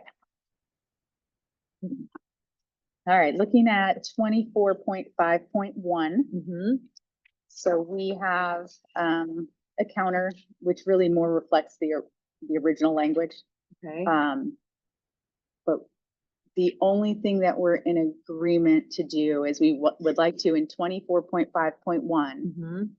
to put towards these ends, a joint insurance committee will be established, including representatives from HCTA for the purpose of putting forth recommendations that shall be subject to negotiations. So including representatives from HCTA. We do have those other groups, but we don't think it's appropriate to put that in your contract. Okay. All right. Um, I'm doing it, so if That's we, fine, then we can yeah. maybe print it. yeah. depending on- Okay. And then we are not in agreement for the rest. So we want to make sure that it's clearly defined that CTA is a part of the committee as well as it's subject to negotiations. And from there, we think that's what we wanted to say. Mhm. Can you talk about why there's no interest in actually talking about what this committee would actually be doing now that, you know, we've gone to self-funded, and how that would impact employees and why, yeah, just curious on So that. even that, and as far as talking about internal service fund and some of those things, we just don't feel that that's appropriate to be in the contract. It could, if statutory language changes, if things change, we don't think that's necessary. We obviously know it's a mandatory subject of bargaining. It already says in 24.5.1 that it's, the recommendations are subject to negotiations. So we want to leave it there. I just find it interesting that things like, you know, meeting monthly, agreeing to meet monthly and reviewing information would not be agreeable. We really think it's important to, let's do this for a year. Let's see, like, maybe it won't be, maybe monthly won't be what's important. Maybe it'll have to be more often, less often. Like, so to put this in the contract language when we haven't even started it, we feel like the contract language supports the process. And at this time, we don't want to put any other further language in there. And I think the count would just leave it as is, like, Okay, not even, we can do that. if we're And not then gonna, revisit. if we're not gonna actually look at improving the language to reflect the committee, then we might as well leave it all as is. Okay. All right, so then we're on to terminal pay, Okay, 25.1.1. fine. That page. It's page 65. Thank you. Got it. All right. And we know we've had a lot of conversations around this topic, not always at the bargaining table, but just with different situations. So our proposal, the language that we had proposed to you in 25.1.1. I know. Original, here too, now I'm scrolling. Nope. Good, you scrambled, so I'm not the only one.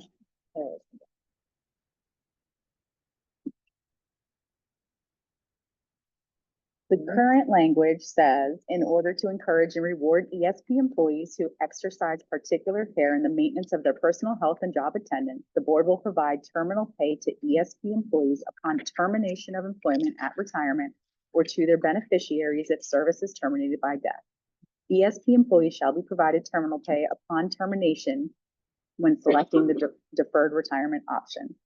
We had proposed to put into language our current practice, which is if the employee is enrolled in the FRS investment plan and terminates from the district no younger than age 59 and a half with at least 6 years of FRS service, or has 30 years of FRS service at any age, the employee is deemed to meet the definition of retirement to be entitled to the same terminal pay benefits as an FRS pension plan retiree.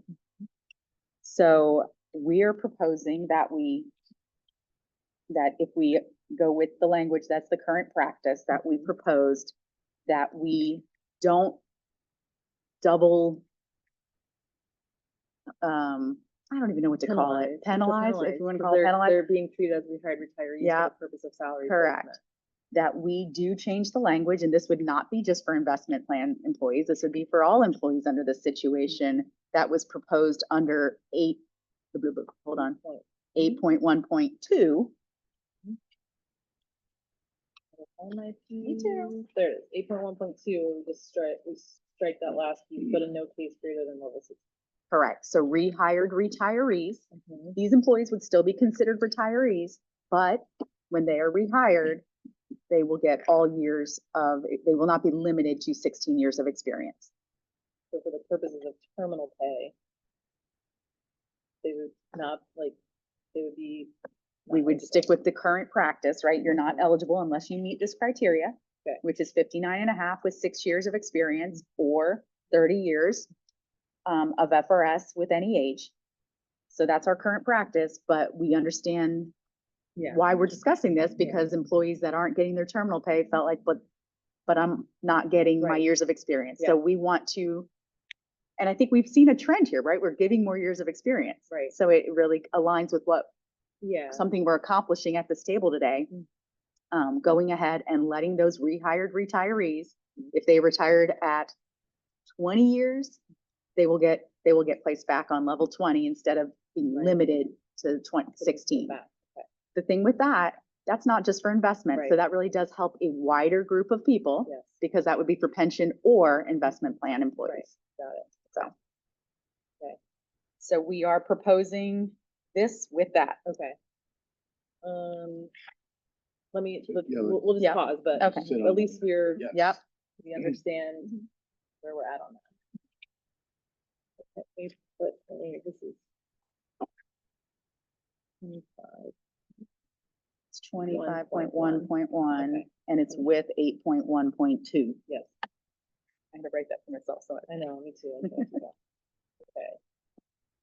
All right, so after that, the next thing in your packet is just page 66 and 67, which is just very minutely down there in 27.1.1. We'll just be changing June 30th, 2025 to June 30th, 2028.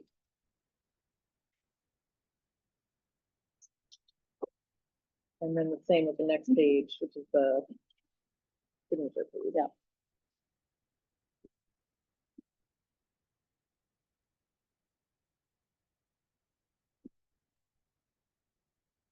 And then, Did I miss one? Oh, there's yeah. in your hand. Mhm.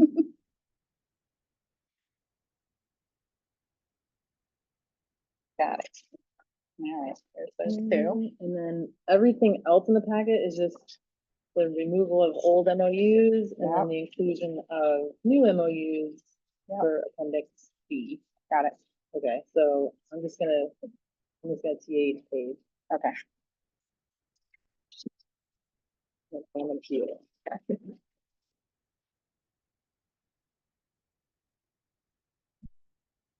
This is the old, okay.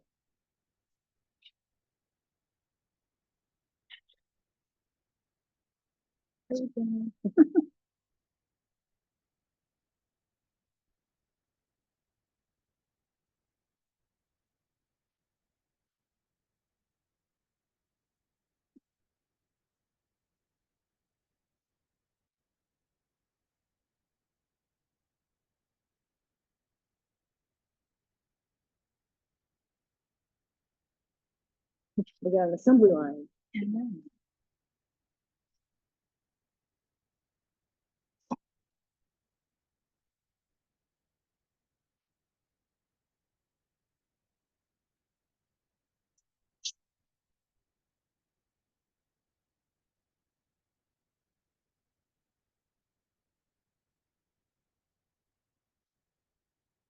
Okay, now these are the new ones, TAs. right? This is our This is the millage millage. referendum.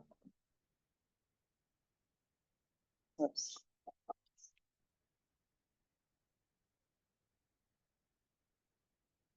Including an appendix. Yep.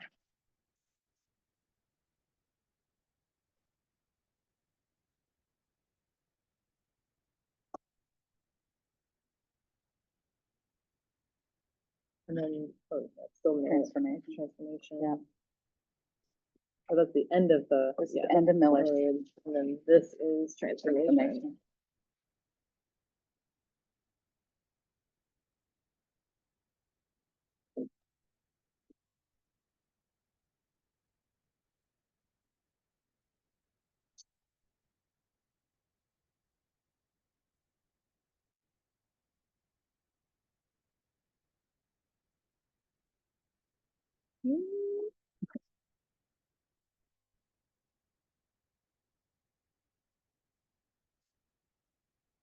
And then I think that's it. Everything else is. Yep. And that's All we have this year. Right. Holy moly. Yeah, okay, so just as a review, we need to come back to your board and bargaining team page. Mm-hmm. We're gonna come back to 3.2.8. Correct. Which is. That is just the piece on, I think we were good on everything, it was just our counter to the. Yep. No recording shall begin without first notifying employees that the recording is taking place. 8.1.2 is just what we talked about with experience credit and, for paraprofessionals, based on the parapro praxis. At 8.2.1. Well, there's 8.1.2, which is tied to terminal pay. Got it. And then there's 8.2.1, which is the experience for paras. Yep. And then 11.3.1, Yep. which is, to remind myself, that's the forms with the 45 days for Yes. the, The notification. evaluation. Yep. And then the last one is this 25.1 related to. Yep. All right, It's pretty good. pretty good, yeah. All right. All right. So,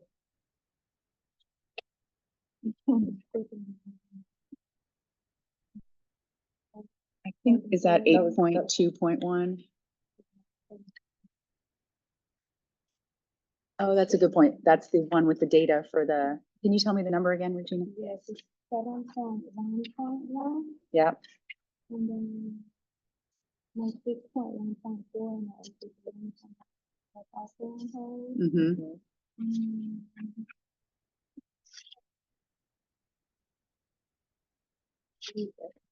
Okay.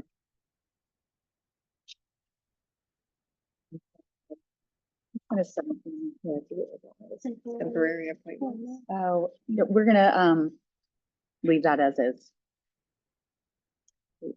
oh, right, Yep. okay. Yep, we did relook at that one. Thank you for mentioning that. We did revisit that.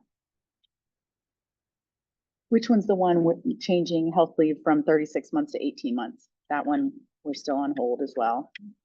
Please, oh,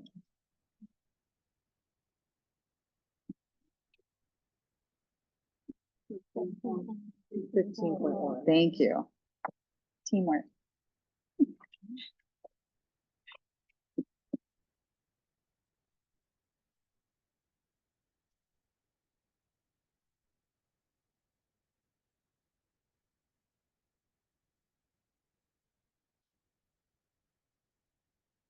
Okay. So we just have 8 pieces of language left.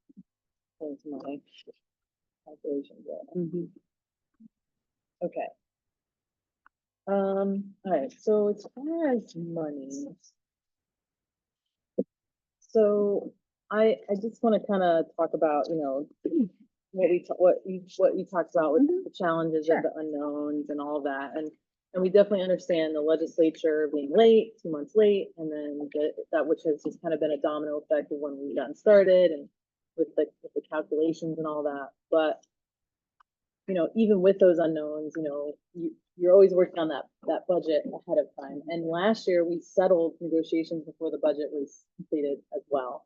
And I think, we say this a lot, right? A budget should be built off of priorities, and we've heard the school board very loud and clear that that budget should be built off what we're doing for employees first as their priority. I mean, we've heard them say that at meetings. And then also addressing that the fund balance, while very high the last few years, and we talked about COVID funding and grants and things like that, but our position and our review is that it's also due to attrition and vacancy savings. And that, the review of what the AFRs have reported for, and we always look at the assigned and unassigned because we know other parts of that fund balance are not part of what the ratio is calculated on and what's even flexible money because it's typically tied to grants and things like that. So we know that the 22-23, the assigned and unassigned was at 13% in the AFR at 253.7 million. The 23-24 AFR reported at 332.2 million at 16.2%. So you're seeing it go up, and this is where we're saying attrition and vacancy savings. And then with this estimate for 24-25 at 290 million, I believe you quoted, and then maybe looking at 26-27 at 205. That's still double the average of what 25, 26 this Yeah, year will be yeah. the 205. Yeah, okay, 25, 26. Yeah. So kind of looking at and saying, okay, it's going back down. But when we look at the average of the fund balance assigned and unassigned from 2015, 2016 to 21, 22, the average of all those years was 102.7. So that is still double what that fund balance was for many, many years. It was at that average 6%. And so, there's still a lot there. And that's even with moving money over into our self-funded to save on, we know it's not a savings of we're getting money, it's just a savings on what we could have potentially spent. So we understand that. And so when we talk about unknowns and all these things, unknowns are not new. They just have a different kind of taste or flavor or title to them at this point. Charters versus, we've kind of gotten used to charters now. Now it's vouchers and the expansion of that. And again, we talk about a lot when we look at the appropriations alone in instructional salaries, which include a lot of our support staff. For the instructional salaries alone for this school year, 24-25, 825.3 million was appropriated for instructional salaries. And when you compare that to what was actually spent on instructional salaries in 23-24, that's 697 million. That's $154.9 million more than what we spent. And that has continued to rise and rise, while what we're actually spending on instructional salaries is not increasing by 100 or 150 million. So we just want to talk about that. And we think that while we get there's unknowns, we do think that the districts, as we kind of heard from your budget presentation, that last month, 2 weeks ago, Yeah. that while things are unknown and it seems unsteady, that the district is healthy and in a good position. We're not headed into, bankruptcy or being taken over, which is good. That's a good thing. And then I also wanted to just kind of address, comments about the millage. We agree that it's great. And it was, and it is critical. It was critical prior to now. I mean, prior to now, we're talking about, hey, it's great that we have it moving forward. So we don't know, but it was critical before this moment in time. Yeah. And we have had a lot of discussion. The MOU itself talks about how it's not to replace base salary negotiations. And yes, we've done work to improve the salary schedule after compression and unfortunate legislation, which sounded great to raise minimum wage, which did not do that for everyone. The salary schedule still has some problems in that there's that strange divide of where it used to be everybody moved a step, it was 2% for everyone, and now there's a division and a little bit of a difference in pay grade movement.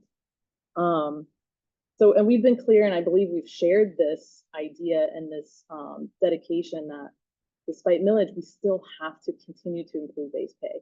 And if we pause at this point and say, this is an unknown year, I mean, we could say that every year, and that's happened, that we're going to continue to fall behind again, and then the millage is not, it's just going to take the place, and that's the risk. And I don't believe that's what's intended, but I just wanted to say that.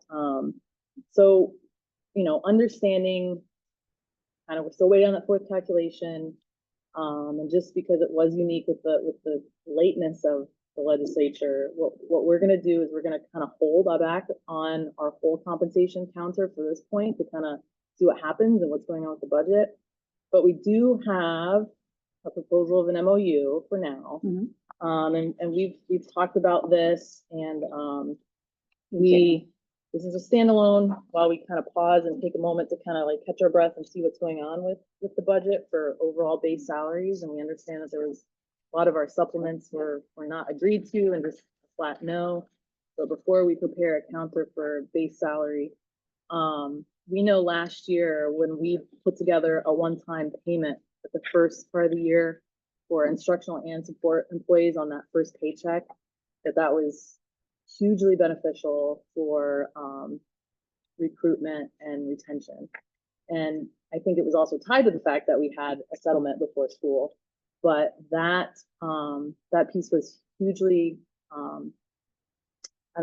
positive and important to the morale of employees that first paycheck was not short. So we know that we're getting close to that first paycheck. So we have a shot at a proposal here for a one-time payment that if we could agree now, we would put out a ratification on this to get that payment in place. So this is an MOU just for a ESP retention and recruitment 25-26 payment. And basically what it is, it's that all ESP employees would receive a $1,250 one-time additional base pay supplement for the 25-26 school year, which would be taxed at the employee's W-2 rate. And the payment would be paid on the first paycheck of the first semester, which is August 8th. And if that pay date would have to change, we would reconvene to determine. And the eligible employee must be current active employee at the time of the payment. And we estimate that at $4,575,000 Without pledge. Right, that would be for the I just did it right. 3,660 employees.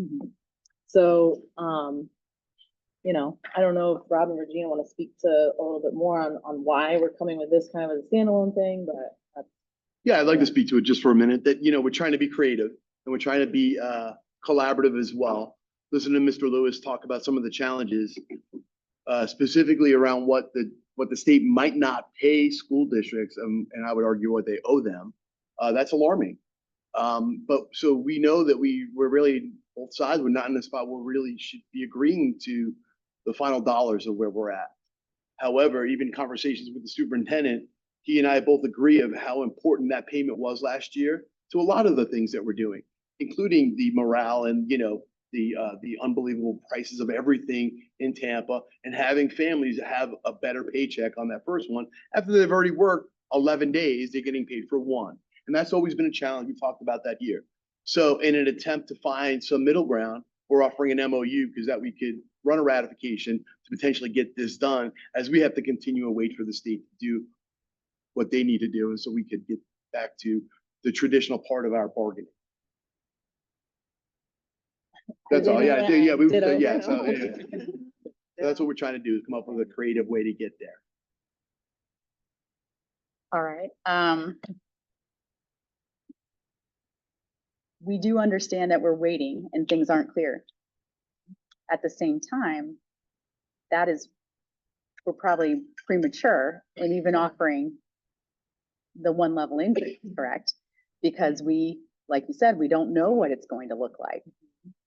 This by itself, and that's just for this employee group, assuming that you weren't going to bring something similar for any other employee groups, would be more than what we've even passed across the table today. My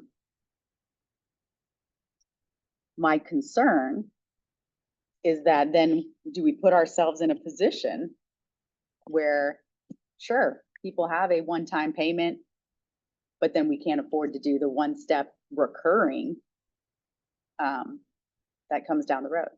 Because in order to even do what we've offered off the table today, and of course we look at it globally across all groups, we are going to need to use those reserves in order to balance the budget by doing that. And we're okay with that because we have reserves. However, we've mentioned multiple times at this table, and we all know it just in our own personal bank accounts, that if you are using reserves in order to fund recurring expenses, it's not wise, because eventually that reserve is going to go away. So, so we will, obviously take this MOU, but we will not be in a position to agree to this today. Yeah. And I think too, we agree that like if when you have a savings that's sitting, let's just say you got $1,000 in savings and your budget for the year is $20,000, and you spend your $20,000 and you end up with $1,000 at the end of the year. Yeah, that has stayed the same. If you have a $20,000 budget and you paid everything and I got $1,000 left, now my savings has increased to $2,000, and then the next year I have my $20,000 budget, maybe a little bit more, and I have some left over, and now my savings has increased to $3,000. That means there's recurring money that was part of your budget that didn't get spent.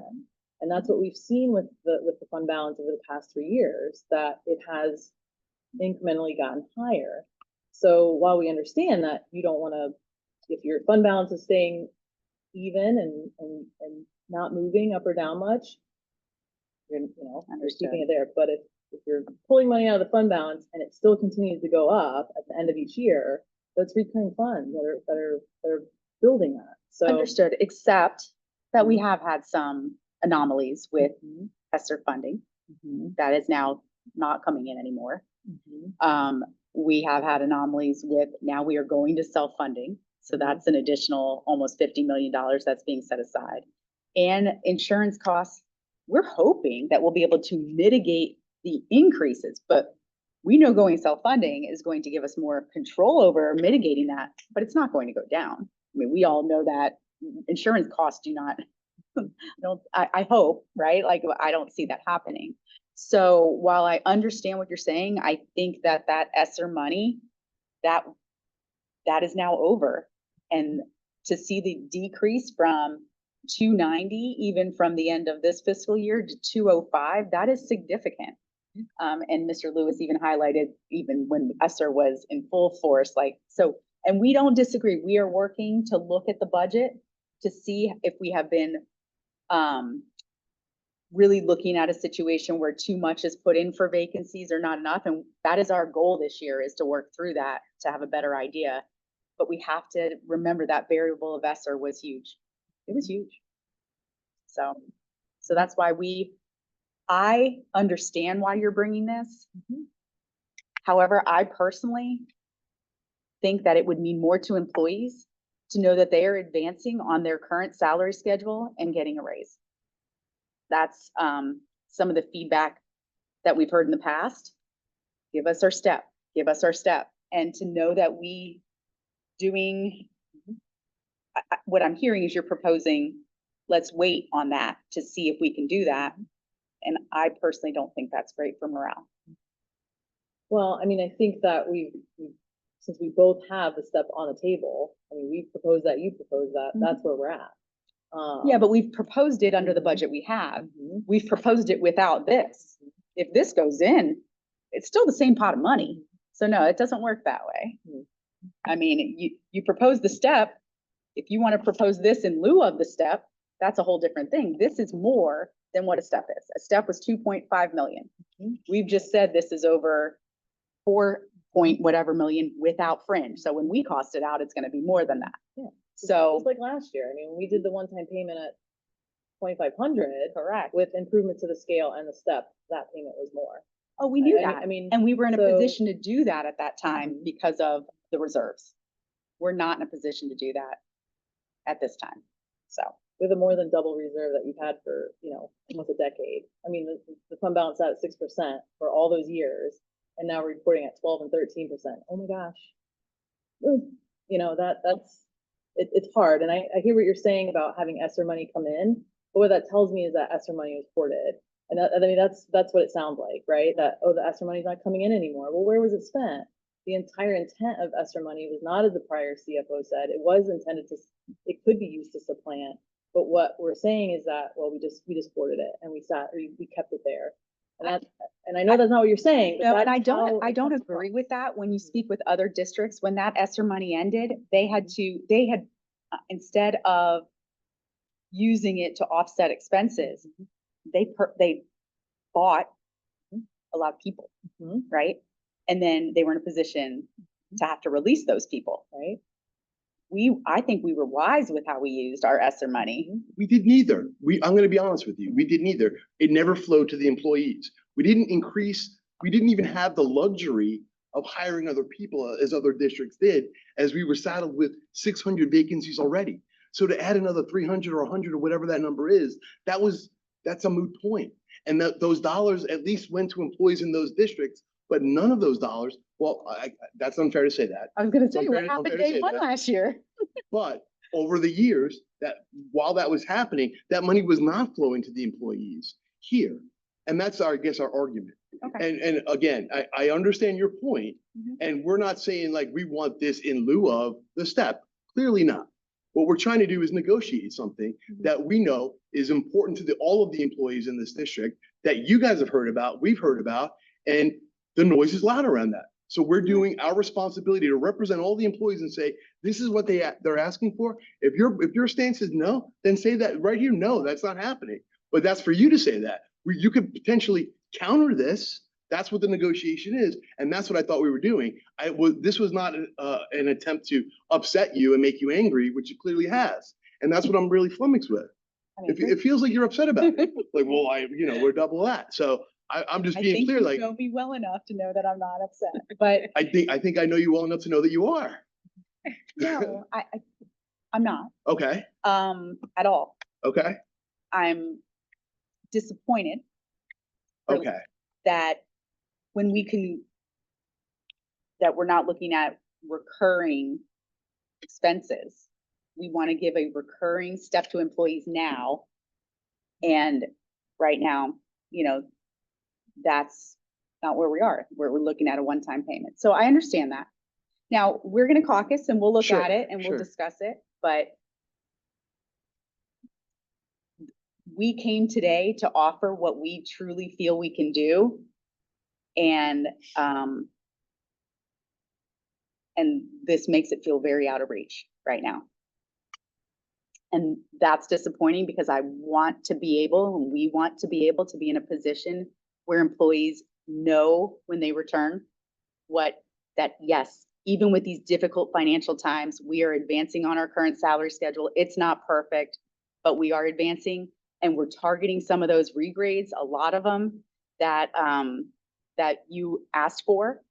And we acknowledge that those are areas that we need to continue to work. So I understand. Okay, and further, Okay. I just want to counter that point and say that, so you're asking our employees to take the leap of faith to say that that's all you could do based upon the knowledge that you have right now. We're saying maybe that is right now, but we're waiting. We want to just hold the ball, so to speak, Okay. and let's see what all that budget looks like. So that Understood. helps us make that decision. We think it's unfair to our employees to make that agreement now when maybe we could do better for all of them. And that's really what we, And that's you know, okay. and that's our job That's as the well. trade-off, right? That's the That's the trade-off. Do negotiation we part. wait? Do we wait? Or do we say, we know that we're going to, so that's, we'll caucus and we'll discuss it, but And that's the difficult part about where we are in space and time with all the delays that, you know, last year we were in a position that we could settle before the school year even ended. So everybody knew they were, you know, step money on the scale and the payment on that first paycheck. Yeah. And so, you know, our initial proposal had all of that, right? To do what we did last year. Sure. But because of timing of the essence with that first paycheck, this is kind of like, hey, can we at least get this in the works?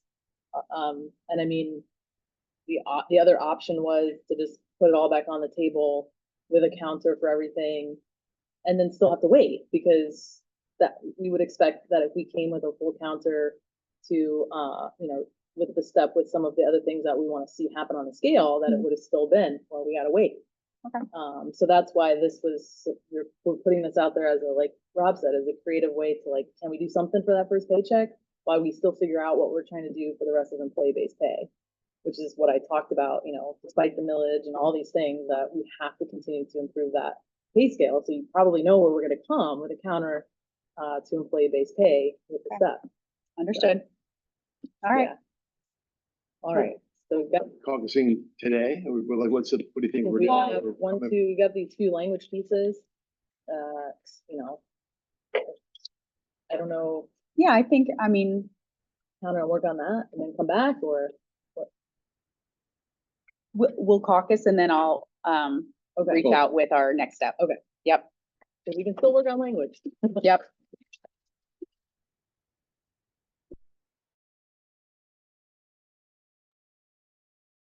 All right, we all here? Okay.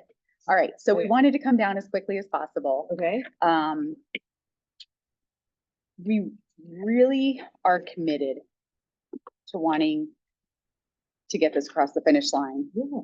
sooner rather than later. We think that it's important that employees do know what it's going to look like as the school year starting. We think Okay. that's important. So we understand not having a completely clear picture, Mhm. but we think that that outweighs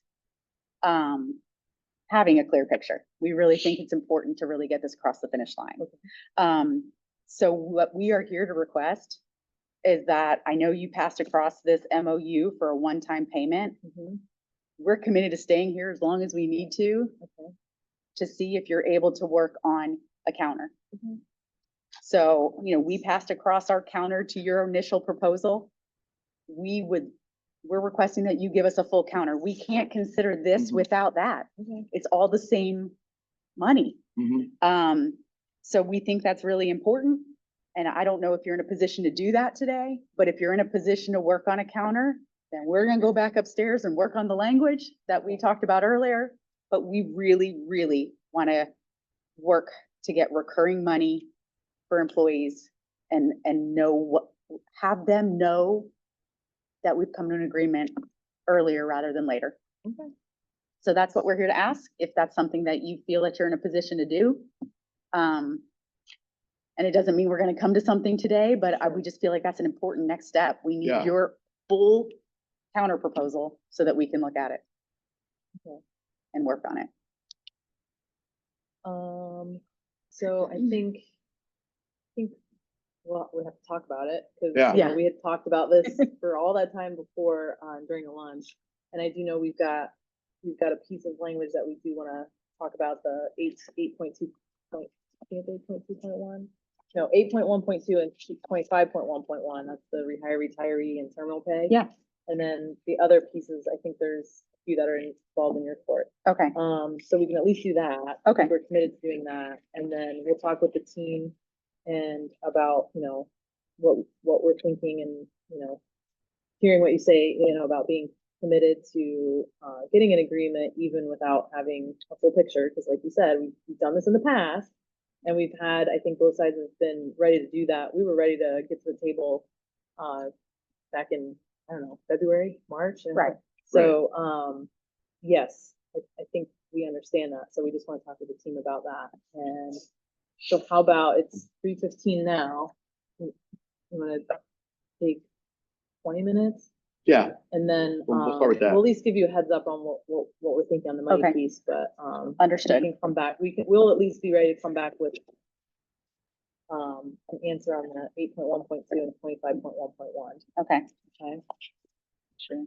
And then, no matter what, we'll come back and deal with all the All right, paperwork. that's a plan. Okay, thank so you. it's 3:12. 3:45. Is it 30 minutes? Taught English. English teacher. Well, let's say, so let's say, what, 3:35? All right. Language too, I think. Yeah.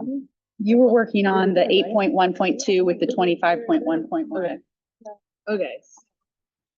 Yes, okay, so.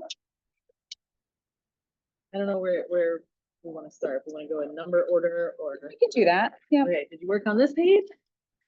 And I mean, Just focus on the number. Okay. All right. that well, we can page, come back to that. yeah, that page, that's not a deal breaker. No. Okay. So let's see, 3.2.8. Yes, okay, so that one was, Hold on, let me find, yeah, page 13. okay. That was just that one piece about, I think we were It was. good on the one piece, it was just, we came with that one of no, We did. no recording. Correct. So we are not in agreement for that, but just as a point of clarification, all of our cars that do transport employees that are under reasonable suspicion do have a sign posted in there that say, what does it say? So they are being moved. Correct. Yes. Yeah, but we don't want to Because put that in the language. What if something happened and on one given day they had to use a different car? Like, we believe that all of our Don't they- cars that we're don't they- using now. I mean, I think we've had discussions, don't Mhm. they legally have to have that in the car if they're gonna be recording? And those are the only cars that have the recordings. Yes. So, So they, so if they're in a car that doesn't have that, then they wouldn't be recording. correct. So then I guess I just don't understand the problem with saying, if you're doing it, then it won't, Understood. wouldn't happen. Yep. And then our next one was 8.2.1. Okay. So, and Regina, I think this was a really good, I'm glad you brought this back to us because it changed when we had made some agreements to the other things. So, and I do want to point out, and I know that it's one of those, and Britt and I, both when we cost things out with our teams, some of these expenses are unknown expenses, right? You don't know how many, like, I don't know how many of our current clerical that we just approved are going to be getting up to 7 years experience. So some of those employees might be moving 6 steps, which is great, but that's just an unknown expense. So we just have to keep those whenever we do these language things in mind. I think we need to be just aware that there's a cost involved when we're making these decisions based on experience. So, so now 8.1.1 we had already done, correct? Mhm, mhm. So now for the paraprofessional one, we would like to propose. So it currently says, well, our current kind of TA Yeah. is paraprofessionals shall be given salary credit for all Hillsborough County Public School teaching and paraprofessional experience as defined in this agreement, period. Effective July 1, 2024, paraprofessional employees shall be given salary credit for all, we want to add a word that the others don't have, outside work-related experience as a paraprofessional up to a maximum of 7 years. So it would mirror what the other ones say. The reason the outside we think is important is because that first part of the paragraph is saying you get all of your inside experience, All right. internal HCPS. So this would create where they could get there's two different scenarios that happen here, right? Somebody was a paraprofessional, they left the district, they were paraprofessional for us, left the district, came back, they get all their paraprofessional experience. Mhm. 3 scenarios, I just thought another. The second one is you get your teaching experience. You're a teacher, for whatever reason, you decide that you want to go to a paraprofessional position. Same thing, you're getting all of your HCPS experience. And that third scenario now would match the other ones, that effective July 1, you get, if you had been a paraprofessional in another district or state, and you come to us, you can get up to a max of 7 years of that work experience. Does that cover all the scenarios that we kind of, Is it July 1, 2024, you said? 2025, because we're doing that effective now. Effective July Yeah, we don't want to go Yeah. back. Right, no, we get it. Okay, so say it to me again. Effective Sure. July 1, 2025. Paraprofessional employees. And then the rest of it'll mirror what the others say, shall be given salary credit for all outside, we're adding that word, work-related experience as a paraprofessional employee up to a maximum of 7 years. I'll say work-related experience as a paraprofessional. Up to a Maximum of 7 years.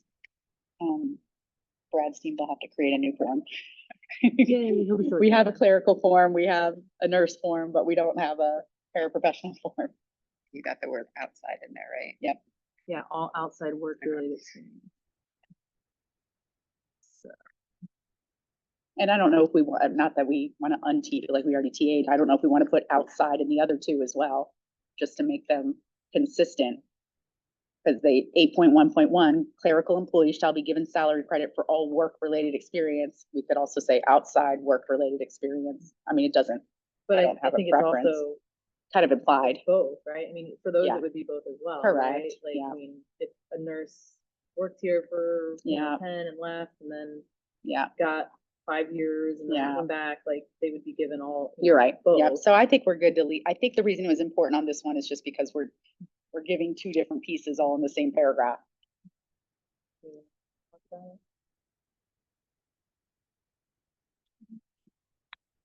No. Okay, we'll print it and talk about it. Okay, yeah, because I think, Let me print it. I think that's what you were asking us to do, right? Yeah, unless, yeah. Let me They print can it. get all experience credit going back 7 years except for, paraprofessional outside work. They'll only be able to get experience starting as of this year. for No, the no, new they people they that can come still in get this the year. old one. It's just they won't get the pay until this year start. Yeah, so yeah, they're all the same. They're You not can doing still retro get, pay, but they're doing yeah, retro times, and the thing begins correct, on July 1st of correct. this month. So current paraprofessionals, let's say someone had been hired last year, they can submit it and we'll give them their 7 years of experience. It's just that they won't get the pay until, it'll only start from here moving forward. So they'll go from step 1 to step 7. Right. Me- But if they were hired 2 years ago, we're not gonna go back to when they were hired. It would, yeah, Right. right, yeah. Okay, so. Take it.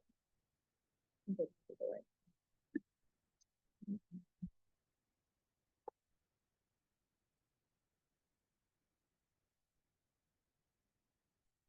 Kind of try Thank to you. highlight it there. Yep. And I guess we'll hold on that, well, I say hold because I'll keep this one set aside because we still have to do 8.1.2. Do we? Right above it, Oh, well, yeah. because that's the one that. Oh, gotcha, that's you guys are We're doing just that. gonna Got it. Set that Yes. there as like. Yep. Okay. That one's in your boat. Just for clarification, for, all of these groups to get their experience credit, Mhm. is there a form that they need to fill out? There Or they is. need to fill out their skills and, There's a and- form, we have them posted, the website changed as of yesterday. Yeah. So- I saw that. Which it looks great. Uh-huh. Yeah. But, so I'm not 100% sure where they are. Right. But they're also on the employee relations SharePoint, and we'll have to create a form for the paraprofessionals, because we already currently have a form for clerical, but we'll have to update that form as well to reflect this language. So yes, we will have to update those forms. So once we do settle, and we communicate to employees, if you just let them know to be patient, and that we will work to get these forms updated so they can submit them. And either way, it'll be retroed back to July 1 of this year. So even if the forms aren't ready until the end of August, we'll still retro it. And then on the 3.2.8, I know you said no to the one piece, but we never CA'd that first paragraph. Oh, yeah.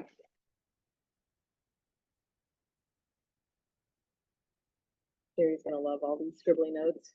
I She's been like, as we do it, keeping the contract up to date. was so- telling Kelly what the process is, how we go back and forth once we're Yeah. done. Yeah. Okay, so we did 3.2.8.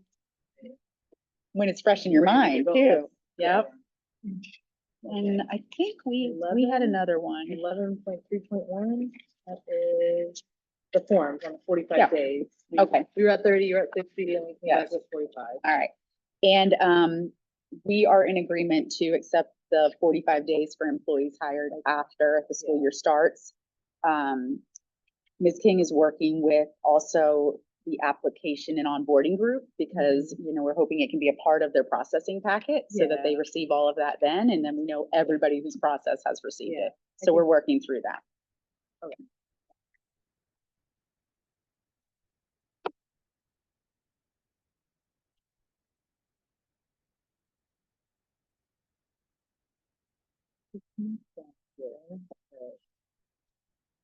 It's 1.4 on my list. Okay, so I have these on our list as well. So 6.1.4 is the Renaissance section. Yes. All right, our proposal is that it theoretically it's not active, right? Because it had like the weird year thing in there from each year. So when we extended Renaissance last year beyond what Renaissance was going to do, we changed the year. Our thought is that that should be removed from the contract, and that when we do the economic proposals, if there's any Renaissance, that would be a part of that, because instead of we go back each year and put for 23, 24, for 24, 25, that would be annual MOUs. That wouldn't be contract language. So that's what we are proposing, that's just taken out of the contract, because right now it's really dead language, for lack of a better word. Right now in the contract, it says for 24, 25, blah, blah, blah. Okay, so we should have put it in here. Which is okay, like we can Okay. still do that, but that's what I think would be Right. more appropriate than every year. We're not gonna go in and strike it and put a new year in there. Okay. All right, then we're holding on 17.15.1, that's the health leave, and then now. We actually, go ahead, Yeah. you keep going. You go first and then we'll talk about that. Oh, okay, well, Yeah. we just don't have counter for that until we have the data. and- Understood. All right, so then the last piece I had was the 8.1.2 and 25.1.1. Correct. I don't know why. And those are our last two pieces, correct? Yes, the health leave and then this terminal pay thing. All right. Let me see that. This. This is, and then this is, okay. All right. So I think we're in agreement with what we talked about last. That would be your language in the terminal pay and saying that, there's no limit now on rehired, retired. Correct. We just, for some clarity's sake, because of questions that came up. And I know Dave and I were talking about this, you might need to help me make sure my brain remembers the question. So if someone is in the investment plan and takes the disbursement, So right? Tracy's I listening. know, and they're not considered eligible for terminal pay, but we're now saying they could go, be placed on step 18, 20, whatever. Yeah. The leave that they left behind, will they have access to it, or is it gone? You know what I'm saying? Like their sick leave? Mhm. Oh, yeah. It turns back on It 30 always days does. after. Okay. Yeah. And then let's say now they continue to work and now they actually reach the 59.5, and then they would be eligible for terminal pay then? I would think so. Okay. Yeah. Yeah. Okay. You're sick, if you leave the district, like any of us, whether you're Mhm. pension or investment, when you leave the district, it stays here unless some districts you go to, you can transfer it to that new district. So that's a district process. district. Yeah, by district. So, but if no one requests to transfer it out and it's still here, it just stays on the books. And then when you come back, it gets reinstated to whatever it was before. And then if they come back and they had worked in the district for, they worked here for more than 6 years, but they were young when they left, and then they came back and they continued to work, and then they hit 59.5, then they could be eligible for terminal pay. So they have retired, they've not retired. Tell me this, start at the top. Okay, so this is a person who is an investment plan person, right? Let's take, we have these situations, right, Yeah. where they have worked in the district, but they're not 59.5, and, they haven't met these two things here. They've taken their pension, or their, not pension, their investment plan, and it's been moved. But then they come back, and we're saying they're not eligible for terminal pay, but we're gonna give them their years of experience, they have access to their sick time. But as they continue to work here, they've now met 59.5 with their 6 years of experience in the district. Would they then be eligible for terminal pay? That's my take, but I do want to Okay. confirm it with my retirement first. Okay, Yeah, and when, I think what confuses me about it is when we say they come back, yes, they get their terminal pay, it was really when they left, they didn't get to take their terminal pay. right, because they weren't 59.5 or right, 6 right, years or right. 30 years at any age. Yes, let me confirm the Okay. wording of how we Alright. do it, because I just So- don't. want to be- Okay, so then let's not TA it until we know. Sorry. No, Yeah, I it's just okay. wanna But speak- it's a good question, because I think that's the intent of what we've talked about, that like, hey, you still have your sick time. Yeah. But then if they continue to work and they actually do these good things, right? Like, I've not Sure. used my sick time, I've got this great bank, Correct. now I am. Because maybe when I took my investment plan at, let's say, I don't know, 45, thinking I'm never coming back, but then you do, and you have your 6 years, 7 years, 8 years, and you're 59.5, would you then be able to cash out that terminal pay? I believe so, I just Okay. want Okay, to be sure. fair enough. Is Samantha here where we could She is, I clarify can that? ask her. Well, I don't know. how Okay. it's- That's Yeah. okay. I mean, Yeah, I'm we've just got curious. that, and then we've got the health leave piece. Okay. So that's, Now, speaking of that, when you read it, if now that we kind of know where we're going to land with that, I think it's important that we also do like we've done in the past when we did change how many years they would get for rehired retirees. That again, we put effective July 1, 2025, because for example, these same employees, what if they came back to us as a rehired retiree last year and they had 20 years of experience, but we placed them on 16? We're gonna move them now to 20, but we're not gonna retro it back to when we hired them back. Right, It'll right. start effective July Okay. 1. So I just Alright. think we need to word that in Right. there. well, let's get Tracy's answer, and then Yep. we'll come back to that. Okay, and Figure it all out. okay. And then on the health leave, this is the health leave proposal is that right now it's 36 months, It is. and the district's proposal was to reduce it to 18 It months. was. And we wanted to see the data to kind of look at that and And- understand, because we see where you're coming from, that, I think that's 3 years. Right. But just, we wanted to understand that and have that Okay. data, so, All right. So we're working on that. Yeah. okay. I've got all these papers all mashed up and everywhere, okay. So just to clarify. Yeah. The things pending right now Mhm. are 17.15.1, Yep, the 8.1.2, and with the 25.1.1, yes, and then whatever your thought is on the 6.1.4, which is the Renaissance piece being added into the economic agreement, Yeah. and And then I think we struck can from the talk other about that. piece. and All then your board page. Yes, and I can do that today, honestly. I just need to sit by myself It's and put okay. my name with the bargaining team on there. Okay. I will do that before I leave. All right, so we, have all this here. And I think I made enough for everyone on my little printer. We thought everybody maybe went home with the Oh, gosh. copy machine. That's all right. We can share if we need to. And then there's my printer won't print front and back unless I like manually do it, so everything is 2 pages. Okay. I've got a few here, I kind of collated them. Yeah.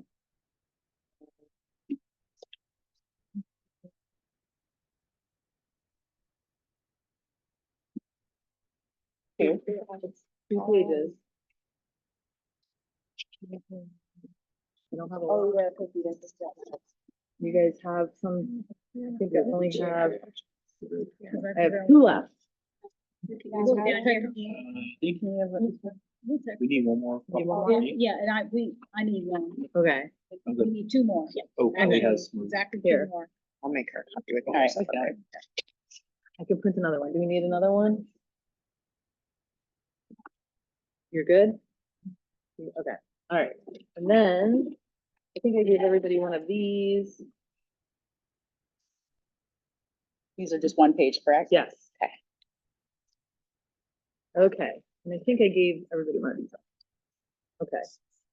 So I'll just jump right into it. So, we are coming back with, we had discussion about the importance of the base pay and the base salary. So our counter is maintaining, the 2% improvement to the salary schedule with the step. So that's number 1. That would be, number 1 is effective July 1, 2025. The education support professional salary schedule agreed upon shall be updated, which is this. Number 2 is the advancing 1 level. Number 3, this is the top step longevity payment, we call it. So effective July 1, 2025, eligible ESP employees at the top of their respective pay grade, which is level 24, who do not receive an level increase shall receive an FRS eligible one-time top level payment. That's supposed to be 2,500. So we had originally had 3,000. You came with 1,000, so our counter here is 2,500. I just forgot to change the words. Okay. And we added in to be paid no later than the end of the first semester, because that's what we had last year. I think we just we didn't have it in our original, and we looked back and we were like, that was Historically, we try to do it when we implement the increases. yeah, and that's why we just said by the end of the first semester. And then 4, 5, 6, 7, and 8 are the regrading of the nurses, the LPN, registered nurses, LPNs, parent liaisons, paraprofessional 3, Head Start aides. We did bring back the office network computer specialist after talking about it. And we did, there's not a lot of them. We I don't know costed that out those like pay, 15,000. are those pay grades correct? I believe Okay. so, All right. 26, 27. That Okay, was based thank you. on. And then we have the full cost of the insurance and the fingerprinting. Got it. So when you look at the salary schedule, that's what we had before with the 2%. And I did actually, I put some notes on here, we struck the Head Start or the cost of the assistant teachers. And then we look to the right, the advanced degree supplements, the bilingual, the certification. But I did list the Renaissance differential right there as like a note right above the total approximate cost, which we have now at 10,261,201. Our proposal last time we had. Tell me again, Sorry, where's the I'm all Renaissance differential? Okay, Wait, there's let me make sure I understand. in the bottom right-hand corner, there's an approximate total cost of proposal. Yeah. In green. Right above it, I just put a little note, Renaissance differential, because Got I it. didn't know Understood. how to cost that. Okay. So it is there and it is part of our proposal, like we just talked about, but we can talk about putting Okay. that in here too. When you costed out the nurses, I meant to ask you this earlier. Did you include RNs and LPNs? Because when we looked at it, it looked like this was just the same amount of one of the groups. So, Thought I did. okay. All right. So let's look back at that, because I think we had one of the groups at 300 and some thousand and the other one, I think RNs at 500 some thousand. Yeah. So we weren't sure, like if Okay. it was just because of the fringe or if it was just maybe that job Yeah, code wasn't included. I think I did all of them. Okay. When I sent you the spreadsheet. Okay. Yeah, it is all of them. The 389,668 is just, that's without fringe, right? That's without before. fringe. Perfect. And That then might explain that. when you get to the total and then the recurring cost with fringe is where you get the 5.4, Okay. 5,458,701. Yep. So everything above that line there is all, that's just the core cost. And then over on the right, we have the one-time top step payment and the $1,250 one-time supplement, which is in the MOU we passed. Yep. So that brought that cost down from, I believe when we had it at the 2,500, that was like over $9 million. Dropping it to 1,250 drops it to 4.5. And then I did put a little spacer there for the Renaissance differential. Okay. So, that, Yep. where we were last time, we were at 14,901,017. That was without Renaissance, because, yeah, I didn't take the time to sit down and figure out how many of those people are at those schools, which I could do it, I just No, that's haven't. okay. We're, And then, and again, I think, because we continued the Renaissance differential, we had it last year, right? I mean, we've had it, we're not proposing increasing it, it's not really like a new cost, if you will. understood. It's just continuing it. So, a lot of this, the way this is calculated, we're not, when we put $5 million, that's the new cost, right? Like the total payroll of what step would be is not $1 million. It's payroll is Oh, many more absolutely. millions. So, kind of costing out what the Renaissance differential as an added cost wouldn't Yeah. really make sense. I mean, we understand it's a cost, but we're not proposing Understand. new to it. So, Understood.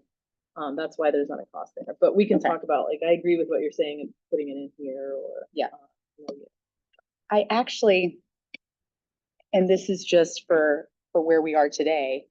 First, and I know you had already caught this earlier, but your number 8, you want to, the typo that's Oh, 15 to 16. yeah. Yeah. put in my version too. First, I want to say, Because I think I forgot to change all the 2024s to 25, like. oh, yeah, and we did fix it. You Yeah, fixed it. I and did fix it, yeah. so We'll do that now. All right, that'd be great. So first, I just want to say thank you, first off, for bringing this full counter, because without it, it's hard to progress through this process, Good. right? Especially when you know that we're meeting with other groups. Obviously, your instructional group is a huge one, and then obviously HSEF and whatnot. So this is, I think, super helpful for us progressing through this bargaining process. As far as the language, I think we're in a position that Tracy, yes, you have an answer that I was about to go there. Okay, good. Sorry, I've been going back and forth with Sam. So if your pension, take your distribution, retire and come back, you will not get sick hours paid out again. But that you're usually 30 years when you're older at that point. Investment will come back. Okay. They'll be back available to you. Right, yeah, that's what we were talking about, the investment, because that makes sense. If I'm in the traditional pension and I reach 59 and a half or 60, and I take my terminal pay, and then I come back. You're not gonna earn it's them not again. there Paid because it again. got It's paid usually out. it's- Yeah. Right. Now they'll have to vest. The investment people don't just come back and get it the next day. They'll. Right. have to vest. But it is, I guess, just for my own clarification, if I did a traditional retirement, 59 and a half, and took my terminal pay and then sat out for a while and then came back, I would still accrue sick time, You would right? still accrue. Yeah, it, okay. yeah. But I wouldn't be eligible for another terminal pay. Gotcha. That makes sense. Yeah, But we so- were being, I think our question was definitely about those investment plan people that come back. Because then again, that's the whole goal, is that, are they gonna have that benefit at any time? Do they get penalized just because they took the investment plan? And Sounds like we've kind of tidied it up here. I think between so. years We of did. Experience and knowing that they Yeah. get time. no, I Yeah. appreciate that. I think that's great. Okay. So in knowing that, Yes, we Um, could TA that. yep. And then I really think that this kind of makes me excited, because any of us that have done full book for anything before know that this is huge to get through a Yeah. full book. Especially when you look at our checkoff list. Yes. So I am proposing that 6.1.4 is the Renaissance, that we strike that from, this is my proposal, we strike Okay. that from the contract Okay. and TA that. We TA this terminal pay and experience credit piece, where we're not going to restrict rehired retirees. And we've discussed withdrawing 17.15.1, Okay. which is the health leave, because we don't know how we're going to quickly get that data, to be honest with you, of who, and we do agree with you, it's probably a very small pocket of people, Yeah. and But I think the it's worth- impact I is think it's- minimal. I think it's worth looking at. We can look Yeah. at through labor management too. Yeah. Like when they pop up, let's maybe even just track them over this next school I year. think that would be really And smart. then maybe in the next book, Yes. see where we're Yeah. at, because if it's egregious and it really is, I don't know. I mean. I don't know either. Like, I- so we're but I making get it, we we're get it. making an assumption that it's a bad thing when we don't really have the data to support it, and Yeah. that's not But good I- decision making. But I do Right. think in concept, like, Yeah. we understand. Yeah. But, okay, So, all right, so I put that TA there, like I was gonna hold it, and I think I stuck it in here. All right. There it is. All right, so I'm just gonna go to your original. yeah, There it is. And I'm going to do this because I think we yeah, already TA'd this, so we will TA yours.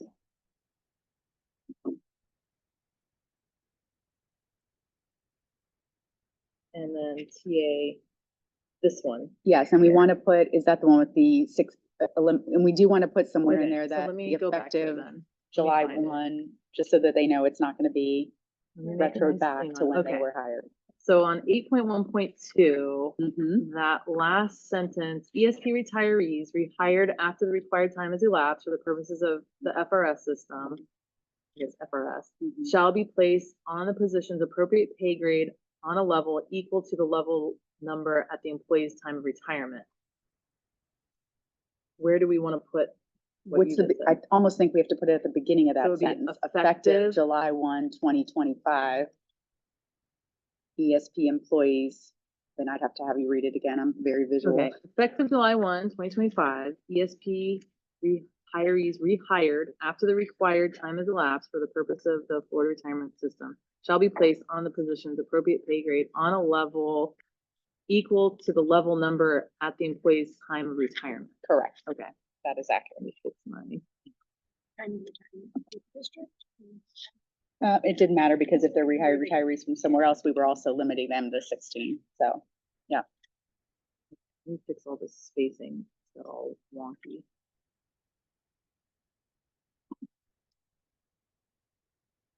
and I don't think it's a cost that any of us are going to see, like when we talk about what our economic agreement was this year, but I think what we just did here was really good for employees as far as the experience Agreed. credit. That is a financial cost. But all those decisions are good for recruitment, good for retention, morale. I can't tell you how many times we've had an employee that gets hired and they just assume I have this much experience, so I'll be placed here. And then they find out afterwards that they didn't. So I think even though I can't give an exact number of what this impact is, I do think it's something that's super positive for employees that does have an economic impact. And I know that, since I've been here over the last, and we've been working together the last 3 years, this has been something we have continually talked about, Yeah. how we have had Yeah. a shared desire. We want to get there. Yeah. We want to get as much experience credit. And I know with Dr. Patton coming in and the goals of what we need to do with recruitment has been, we've talked about Yeah, it. So we have. I do think. And we've chipped away at it, but I think we're almost there, like where we've landed in a really good spot. So. Okay. Mhm. Andy having this little printer. That is. All right. Me, this here. And- and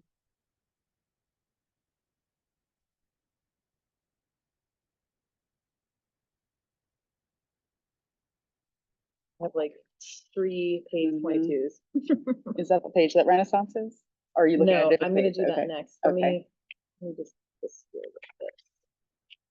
And then do this. You're doing that. What's this page with me?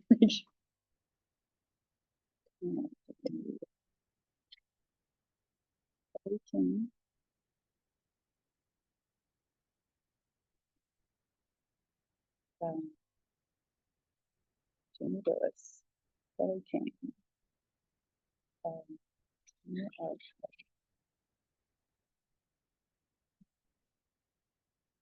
Tracy Schatzberg.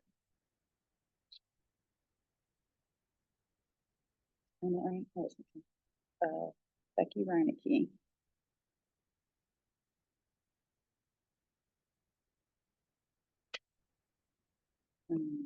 Cassie Small.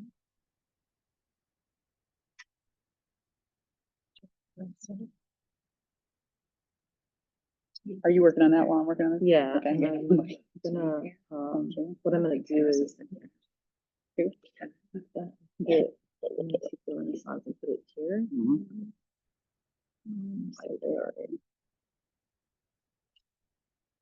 We don't put Jeff on. I don't think we usually put Catherine on. It's just Becky. Okay.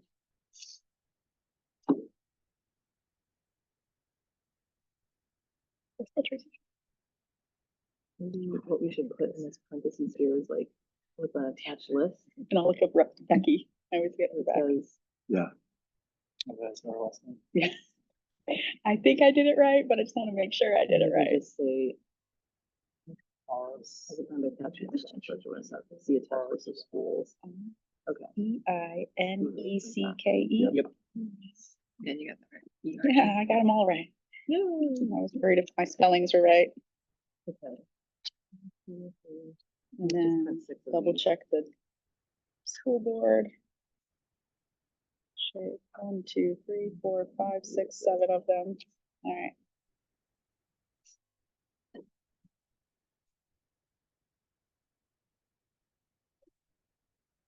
All right.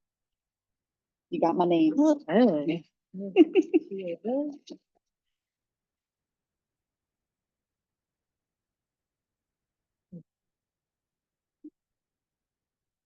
Right here, and then I'm printing.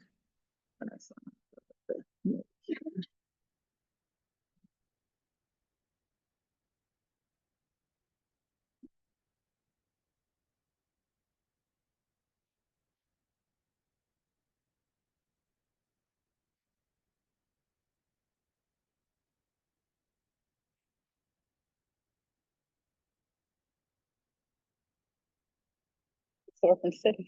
I know.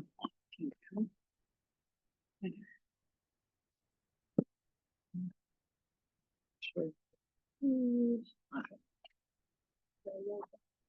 Chair yoga, yeah. Come on, little printer.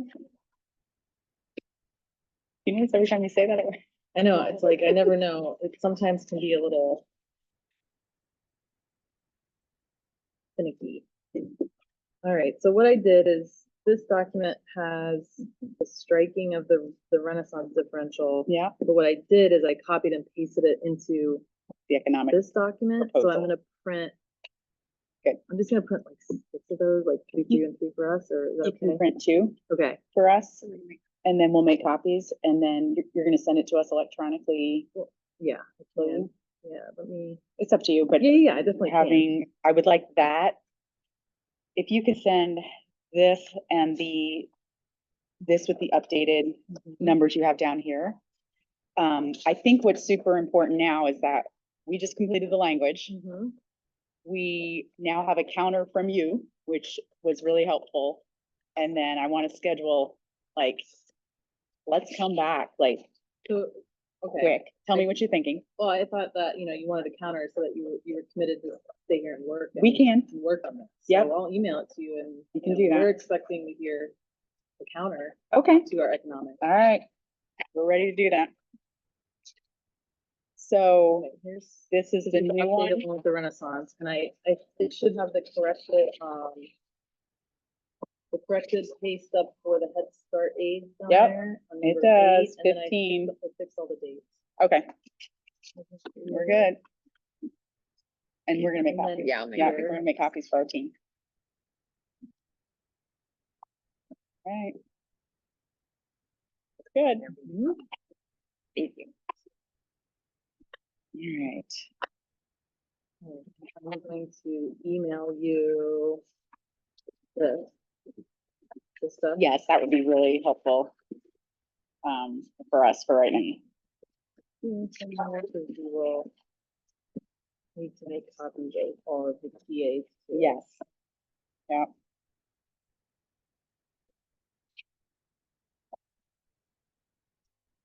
These are the TAs from today. Okay. You want me to make copies? You want me to? I Yeah. guess Oh, that's you right. guys, We're the you ones. might, you guys we might have to have make better copies. access to a Okay. copier. Yeah, we And do. then I will email you those 2 documents. Yep. And it's 4:40 right now. So you let us know how much time you need to work. on I the think calendar. we need 30, 40. Set it at 30, then we can. let you Yeah. guys know if you Okay. need to- Yeah. Yeah. Okay. All Yeah, right, 'cause good. that would be 5:20, but Yeah. 5:20, 5:30. Yeah. All right, and I'm sending you, A bit sooner, we'll let you know. Yeah. okay, so I'm gonna send it to Danielle, Jamie. Like, you two, is that who would need those done? And Kelly, too? yeah. And just in case because sometimes we lose people from the table as we caucus, I just want to thank everyone for all their work on this language. Like, language years are a lot, and I know that it wasn't just the work done at this table, but Regina, I know you committed with a lot of different groups, so just, thank you for all of that work, because I think we've made some really good work on the contract for this year, Yeah, absolutely. so, I'm actually gonna send you the MOU too, okay, so you Yep. should have all of those. sounds good. All right, so All right. we'll hear back from you in a few. We will, yes. Well, I feel really positive that we've made a lot of progress since 3 o'clock. Okay. Yeah. And I'm hopeful, and we still stand by, we wanna get through this quickly and with the target of having an agreement before school starts. We feel very strongly about that. And it's not today, some of our, I don't want to say barrier, but some of our challenge is making an offer that is fair and is the max that we can do without knowing where we're going to land with the other groups. And the reality is, just putting it out there, we know instructional is the largest group and has the largest impact to the budget, right? So that does impact, because it's all one pot of money that we have for increases. So it is a challenge. So I just wanted to kind of put that out there. This is what we feel that we can do tonight. And with the budget situation it is, but we don't think the budget is what's holding up.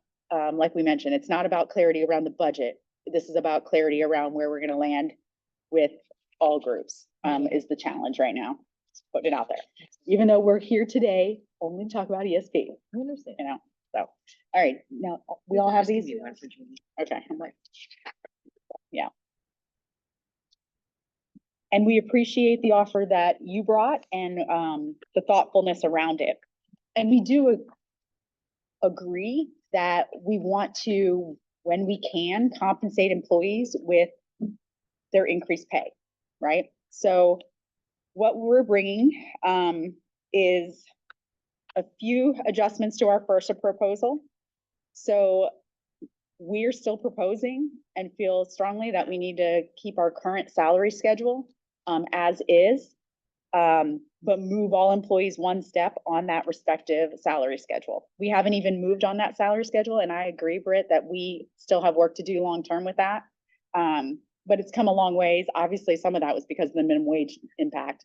Obviously, just a few years ago, we were at, step one was $10.43 an hour, and now it's $15 an hour, and that's positive, but it's also created challenges too with the compression on the schedule.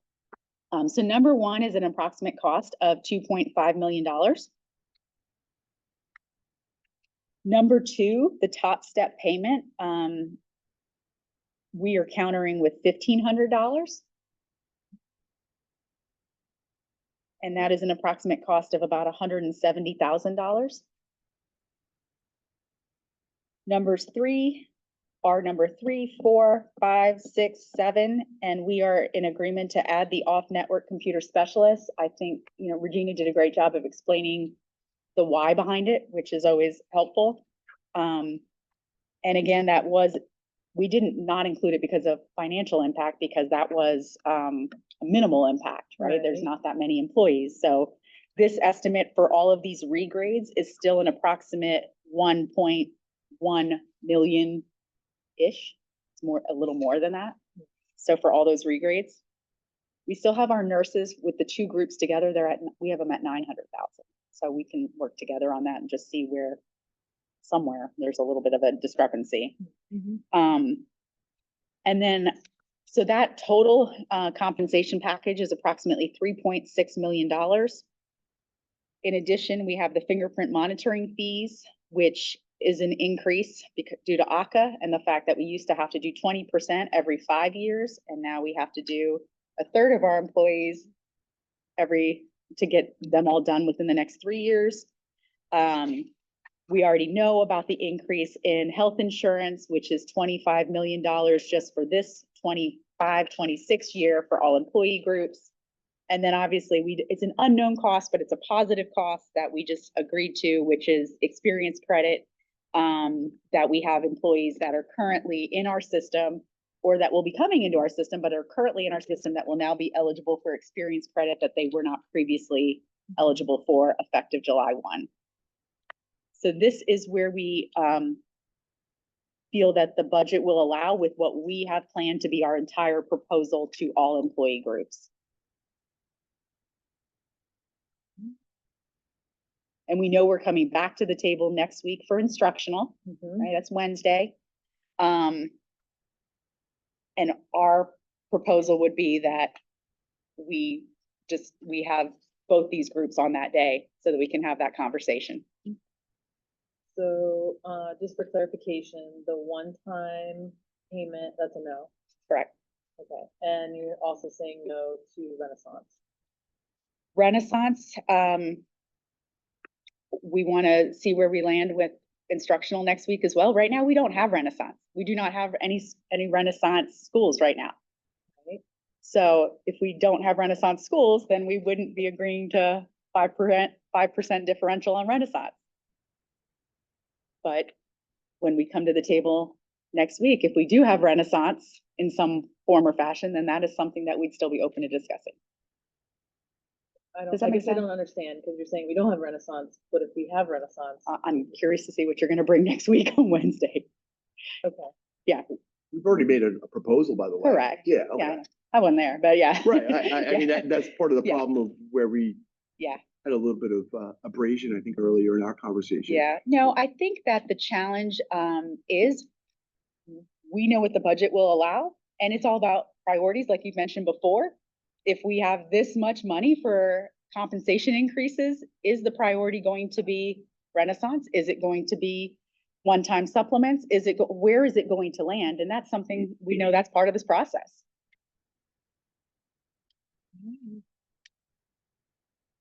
Well, then, I mean, I guess, what I'm hearing is no to the one-time payment and Renaissance. I guess I still don't quite understand because it's dependent on the instructional proposal. No, it's right now, we do not have Renaissance for the 25-26 school year. Right. Okay. So then it would be no, right? Like we don't have Renaissance. So So unless, all the schools have moved up high enough in their grading that there's no more Renaissance No, schools, is that what you that's- say? we still have Transformation Network. The Transformation Network schools, which we do have an MOU, that was already board approved, and that was at a cost of almost $15 million. So that has been approved for the 25-26 school year. Renaissance, it was sunset 2 years ago, and it was supposed to sunset all the way. There was an agreement to extend it for 1 more year last year. That was it. So at this point, we do not have Renaissance schools for the 25-26 school year. Okay, well, then let's, I guess we'll see you next week. Okay, I think that's good. And we can look at times because it might be, I know we had talked about instructional at 1 p.m. Is that right? Okay. And I don't know if it's something where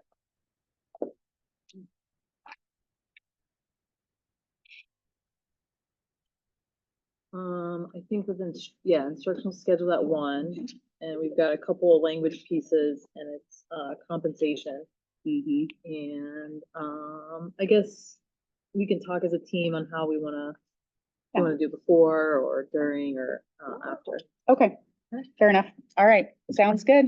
All right. This is 2 of the TAs. Okay. So you've got that, was okay. All righty. All right.